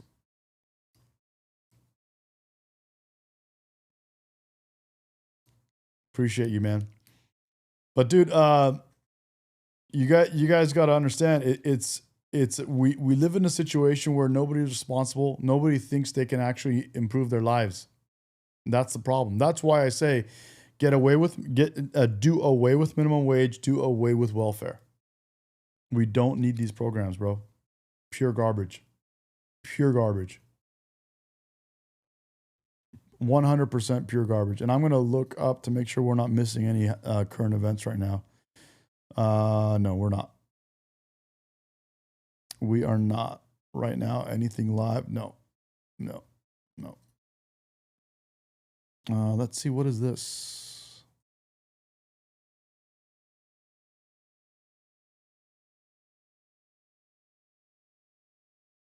Let's watch this.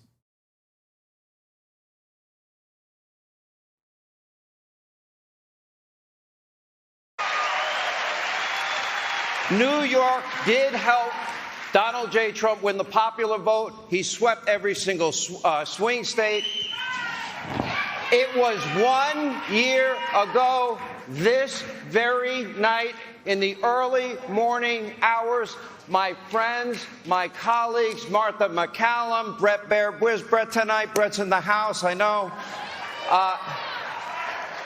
This is the official call 1 year ago. We are now projecting that Donald J. Trump will win the state of Pennsylvania. Former President Donald J. Trump will win the state of Pennsylvania, and thereby he is on his way to becoming the 47th President of the United States.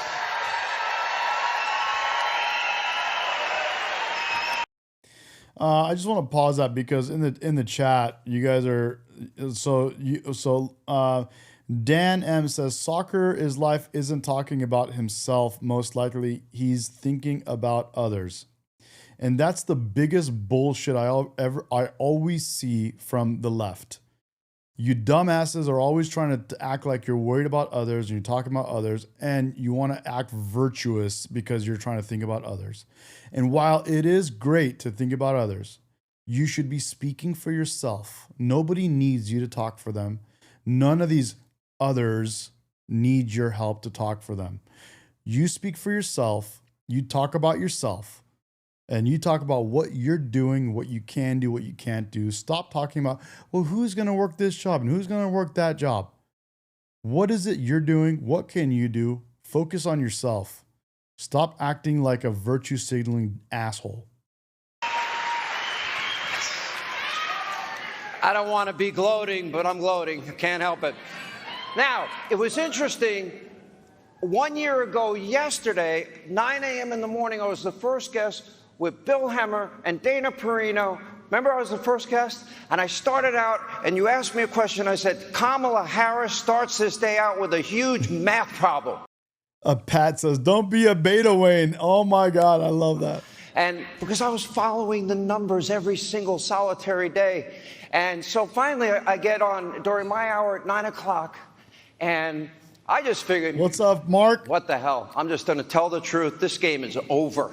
Take a look. I also believe Arizona is baked in. Immigration was a big issue out there.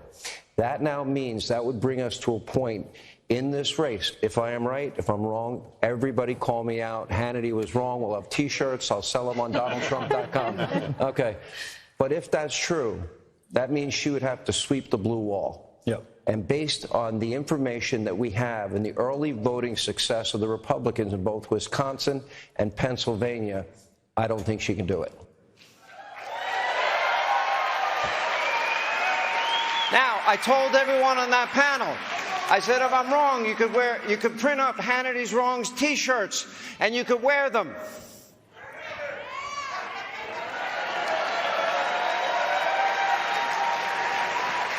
Where is Jessica Tarlov tonight? Here you go. More virtue signaling idiocy from Soccer is Life. Medi, that was so aggressive. Ooh, aggressive. Are you Beta. Beta. Beta male. Man, be a alpha male, not a beta male. Medi, that was so. Let me. Actually, sorry guys. Let me do it in Soccer is Life's own voice. Medication. That was so aggressive. Simply for expressing my empathy.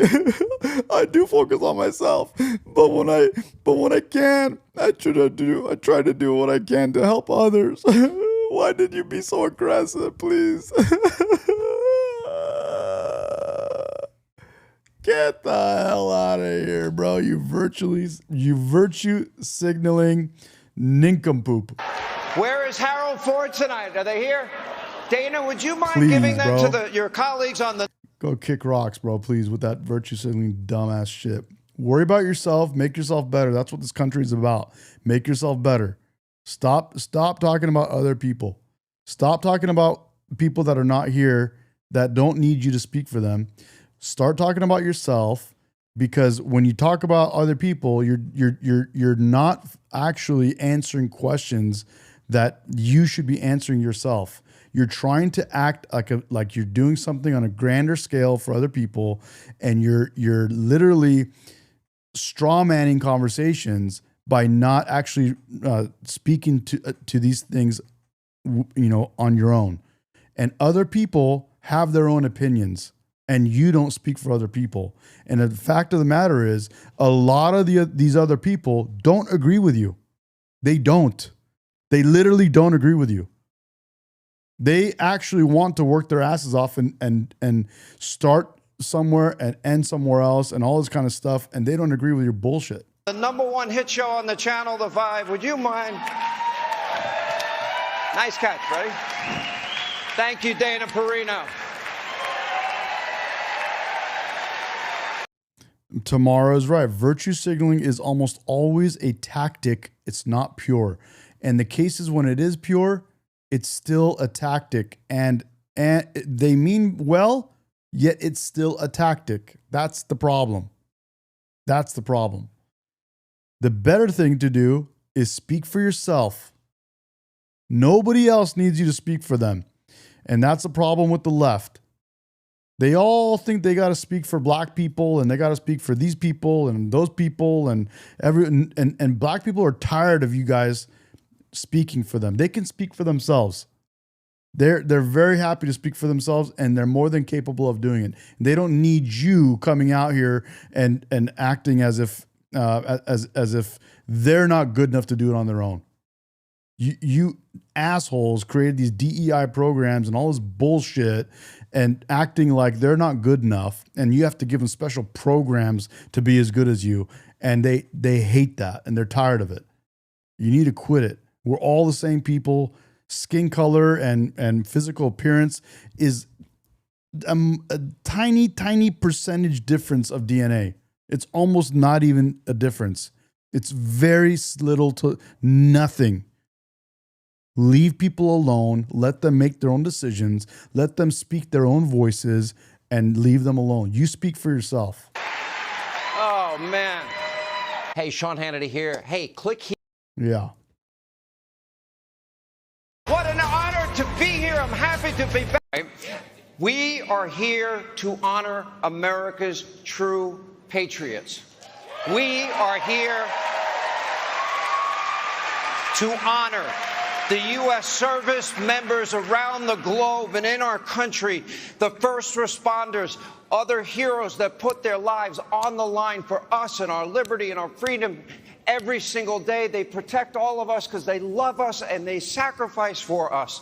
That's why we're here tonight. You know? There's no other show like this.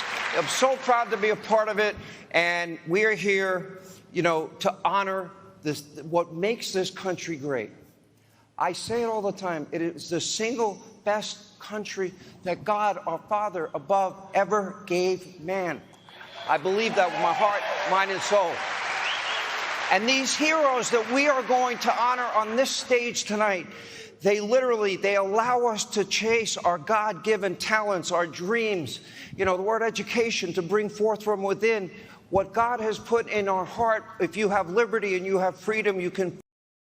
W. Ruby, bro, in the chat. Ruby says, I want to be productive and accomplish in my life, and no one is going... sorry. Ooh, my eye. And accomplish in my life, and no one is going to, I think he said, take that from me, or no one is going to hand it to me. I have to go get it and want it more than you betas. And by the sound of it, it's easy because you guys sound pathetic. You exactly are saying what I said, bro. 100%. He says, listen to Medi, he's spitting straight facts, and you guys are stupid to realize it. 100%, dude. It's easy right now to be successful if you go out and you hit it hard, because everyone else is acting like these betas in the chat. They're acting like they're acting weak. They already ruining themselves mentally. Oh, we can't get those jobs. But people can't do those things, and I can't do those things. And it's like, yeah, of course, with that mentality, there's no doubt you can't. You won't be able to. We can, though. You make it easier for us, not only to excel working for other people, but excel in having our own businesses. Find that dream and fulfill that dream in your life, and it would not be complete without honoring and thanking and remembering, you know, the greatest patriots this country has ever seen, people like all of our friend Charlie Kirk.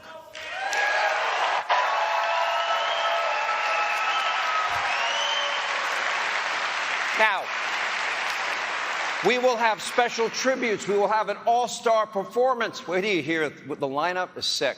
It's great. It's fun. It's going to be amazing. Just hanging out with Jason Aldean backstage. He asked me if I wanted to sing with him. I said that would ruin your performance. Not a good idea. And we're going to honor all of them. As you know, Charlie Kirk. I know. We're honored to be here tonight as we celebrate the life and legacy of our good friend, Charlie Kirk.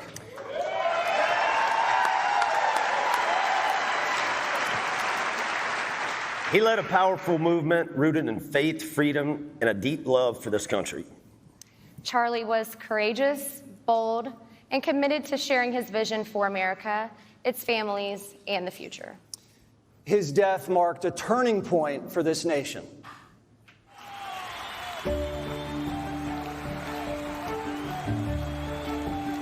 Charlie wasn't president. He wasn't even a politician, but he shaped a generation. Yes, Dana Perino. I think so. Yeah, I think so, bro. I'm down. Through his words. We're just trying to reinstitute the founding principles, free market, fiscal responsibility. We don't consider free market, fiscal responsibility. this a Republican versus Democrat issue, but rather a generational one. Charlie Kirk was bigger than life. Not only was he tall, but his message was big, well beyond his years, and really caring about the next generation. Charlie understood very, very early on that there was a void, especially on college campuses for young people. There have been a lot of youth organizations on campuses. They've met with varying degrees of success, but nothing even coming close to comparison of Turning Point. And the reason for that was Charlie Kirk. I founded Turning Point USA to tell young people in America. W. Jason Blaze is a soccer. When you use terms like privilege, you make yourself racist, the racist elitist you claim to be fighting against. Bro, everyone, life is not fair. Everyone is from a different place and a different time and a different money and a different family, a different DNA, a different this, that, and the other. Everyone is from a different city, a different county, came immigrants from different countries, different parts of each country. Everyone is different. Stop talking about privilege. Let people gain their own responsibility for themselves in their life. Let people figure out where they want to go and let them achieve it their way. We have equal opportunity, and nobody needs you to be a virtue signaling dipshit and act like you're trying to do something for. You're hurting you guys with minimum wage, literally with minimum wage. You're hurting the very people you act like you're helping. Literally, with welfare, you're literally hurting the very people you're acting like you're helping.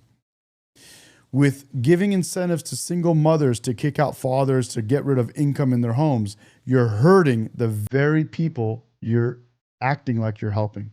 That there's a better way than big government and old school corruption. I did this instead of going to college, which is the great irony of the whole thing, to start a college movement without actually going to college. Only in America is that possible, where an 18-year-old can start with nothing and just a dream and build something and really see that success. Charlie Kirk made conservatism cool. He went into a battlefield where he knew many of the people would reject him, yet he still went. Charlie understood that to change a dynamic, you had to reach them on a personal level, and that became his signature. What strikes me about this generation is the most conservative generation that we have seen in well over 50 years, and the numbers show it. This is the greatest generational realignment since Woodstock. In 2024, he was just flat out indispensable. When in your life did you ever think Republicans would take the youth vote or even get close? He has impacted everyone in so many different ways, even the ways that we can't even see. It's people like Charlie Kirk who revolutionized me. W. Mark, bro, thank you, man. You have a good night too, bro. Glad you joined, and look forward to having you back, man. Awesome, awesome. Thank you so much. And Mike Clark is right. He says, at least, he's talking about me, he's willing to listen, Dan. That's more than you're doing. Exactly.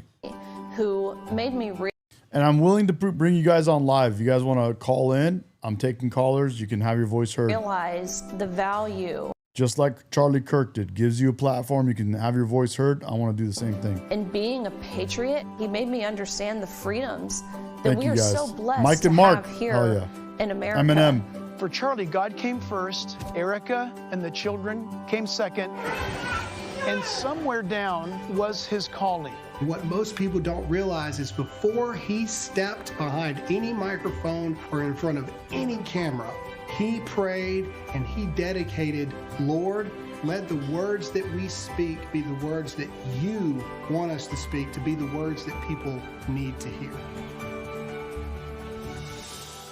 He's amazing. I'm very blessed. And I would not have been able to do any of it without Erica, and that's the real truth.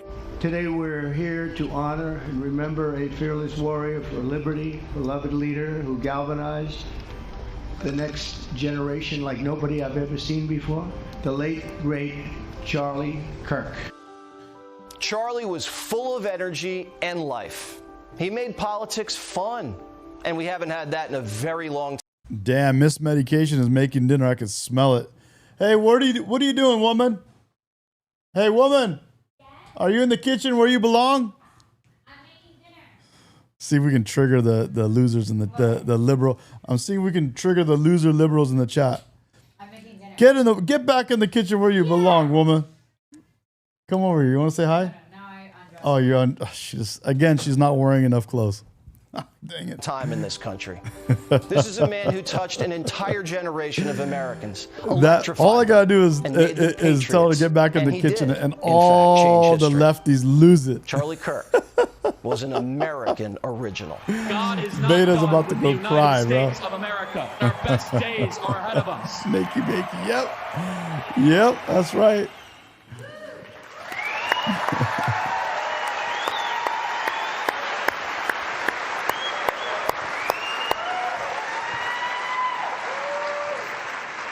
look at that. In the wake of Charlie's death, his wife Erica has made it her mission to keep his legacy alive. It is our great honor to present the first ever Charlie Kirk Legacy Patriot Award to the woman who refuses to surrender. Ladies and gentlemen, please welcome Erica Kirk. Hell yeah.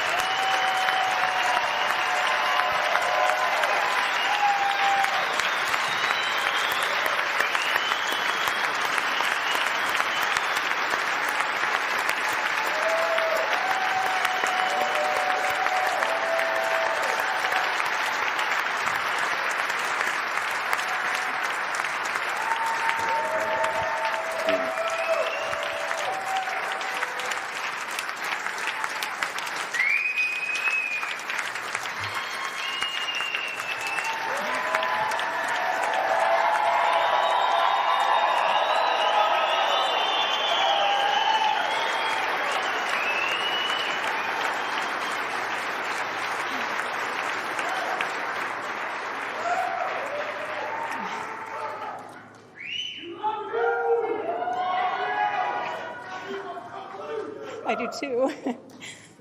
I do too. Thank you so much, Suzanne.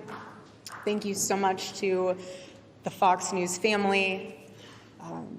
Thank you so much to Jesse and everyone that loved my husband so well. Thank you.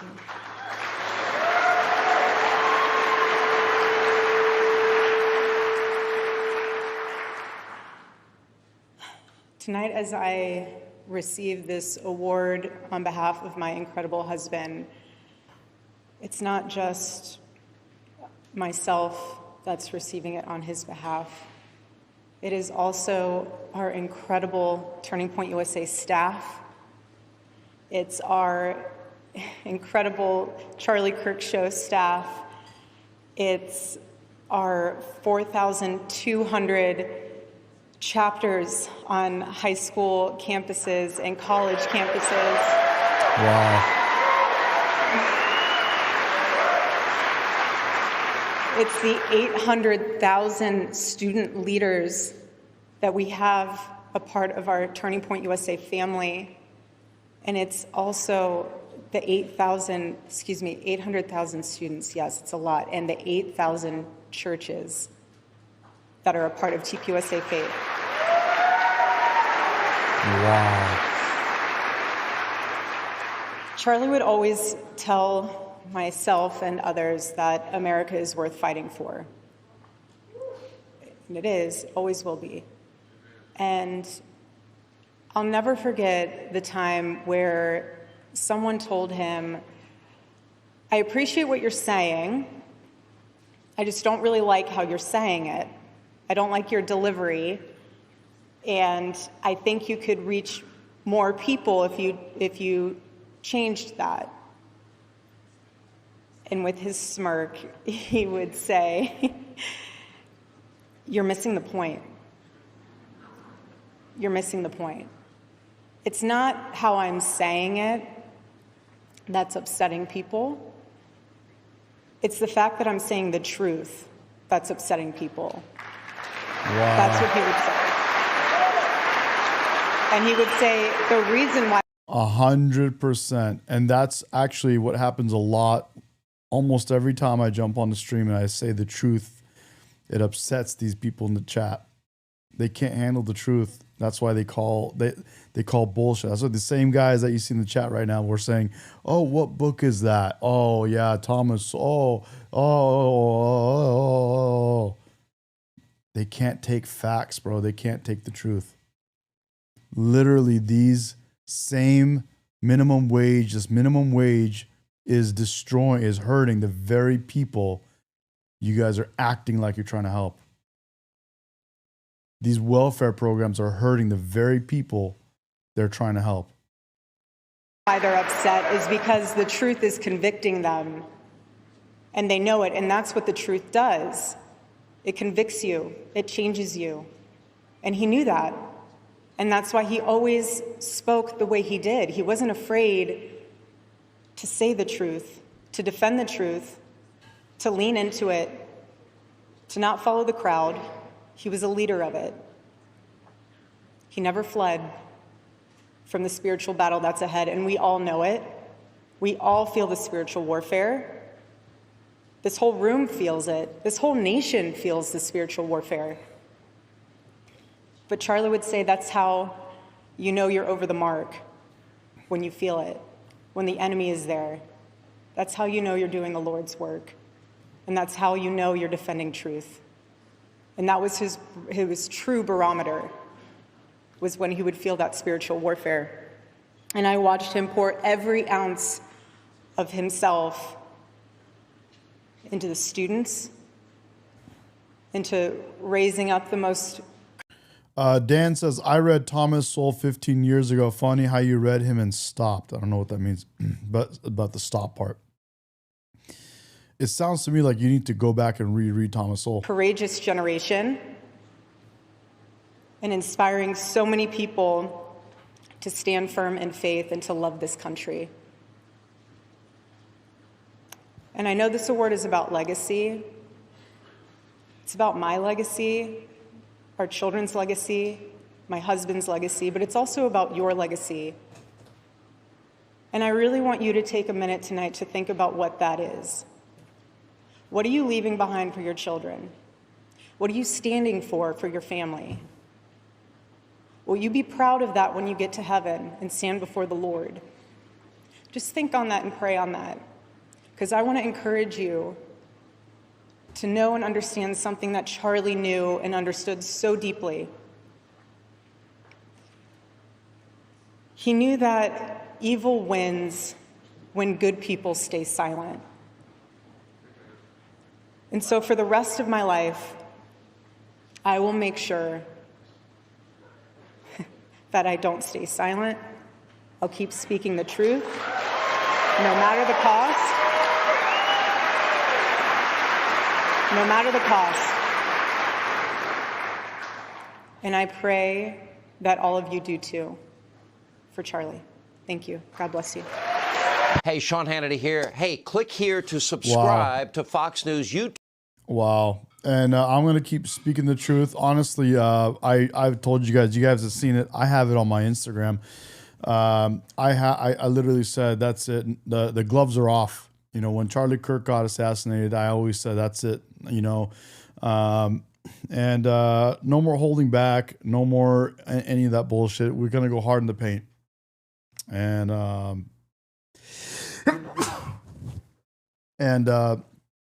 I definitely feel what she's saying, and I'm behind it 100%. And I'll do whatever I can on my end. And I enjoy what I do. Thank you, Tamara. And I think you guys should do the same.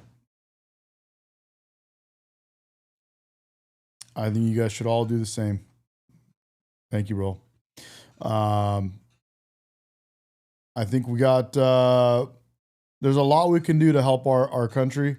And I think even though a lot of people are feeling like we're kind of at a breaking point and there's nothing that can be done, I think there's a lot that can be done. I think it's a slow road. There's no snap of a finger and it's over. You can't just boom, done, and we're out of it. No, it's going to be, like I said, going through changing policies, removing things like minimum wage, removing things like welfare programs, dude, there's no reason why 12% of our country should be on SNAP.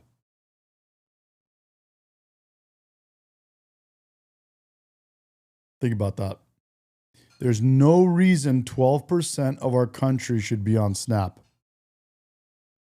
That's complete, utter bullshit. There's no reason for people to be on SNAP their whole lives. There's no reason for people to be on SNAP and free housing and free healthcare all at the same time and doing that their whole lives.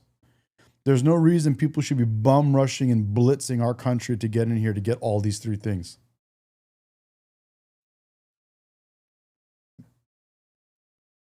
There's no reason. Absolutely, it's absolute degenerate. And there's no reason people should be raising their children in these types of environments where they learn to have no responsibility, and they learn just to milk the government. The same assholes that run out there, get jobs, and yell at their bosses because their bosses want them to actually do their job. They shouldn't be raising kids like that. We shouldn't be doing this shit. This is going to take a while. We shouldn't be like you guys said it too. We shouldn't be incentivizing people to kick out working men out of their house that they had children with. We shouldn't be doing that. There's no reason for that. And guys, I'm about to get off. I'm going to go have dinner. Miss Medication's calling me over. But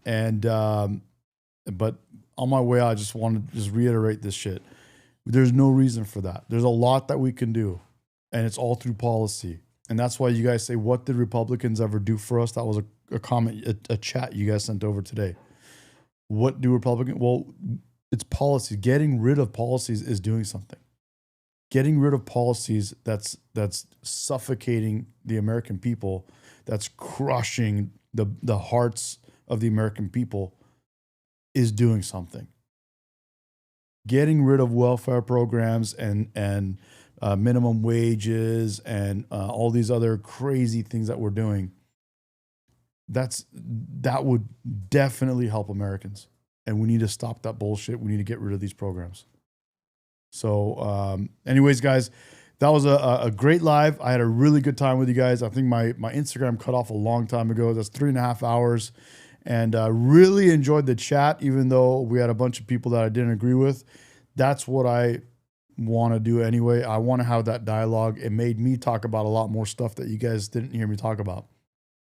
That was a good one. I hope you guys enjoyed it. Thank you for coming along.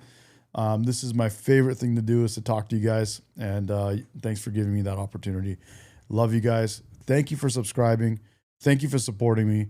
Thank you for that super chat. And I'll see you guys tomorrow morning. Peace. Love you guys. Bye.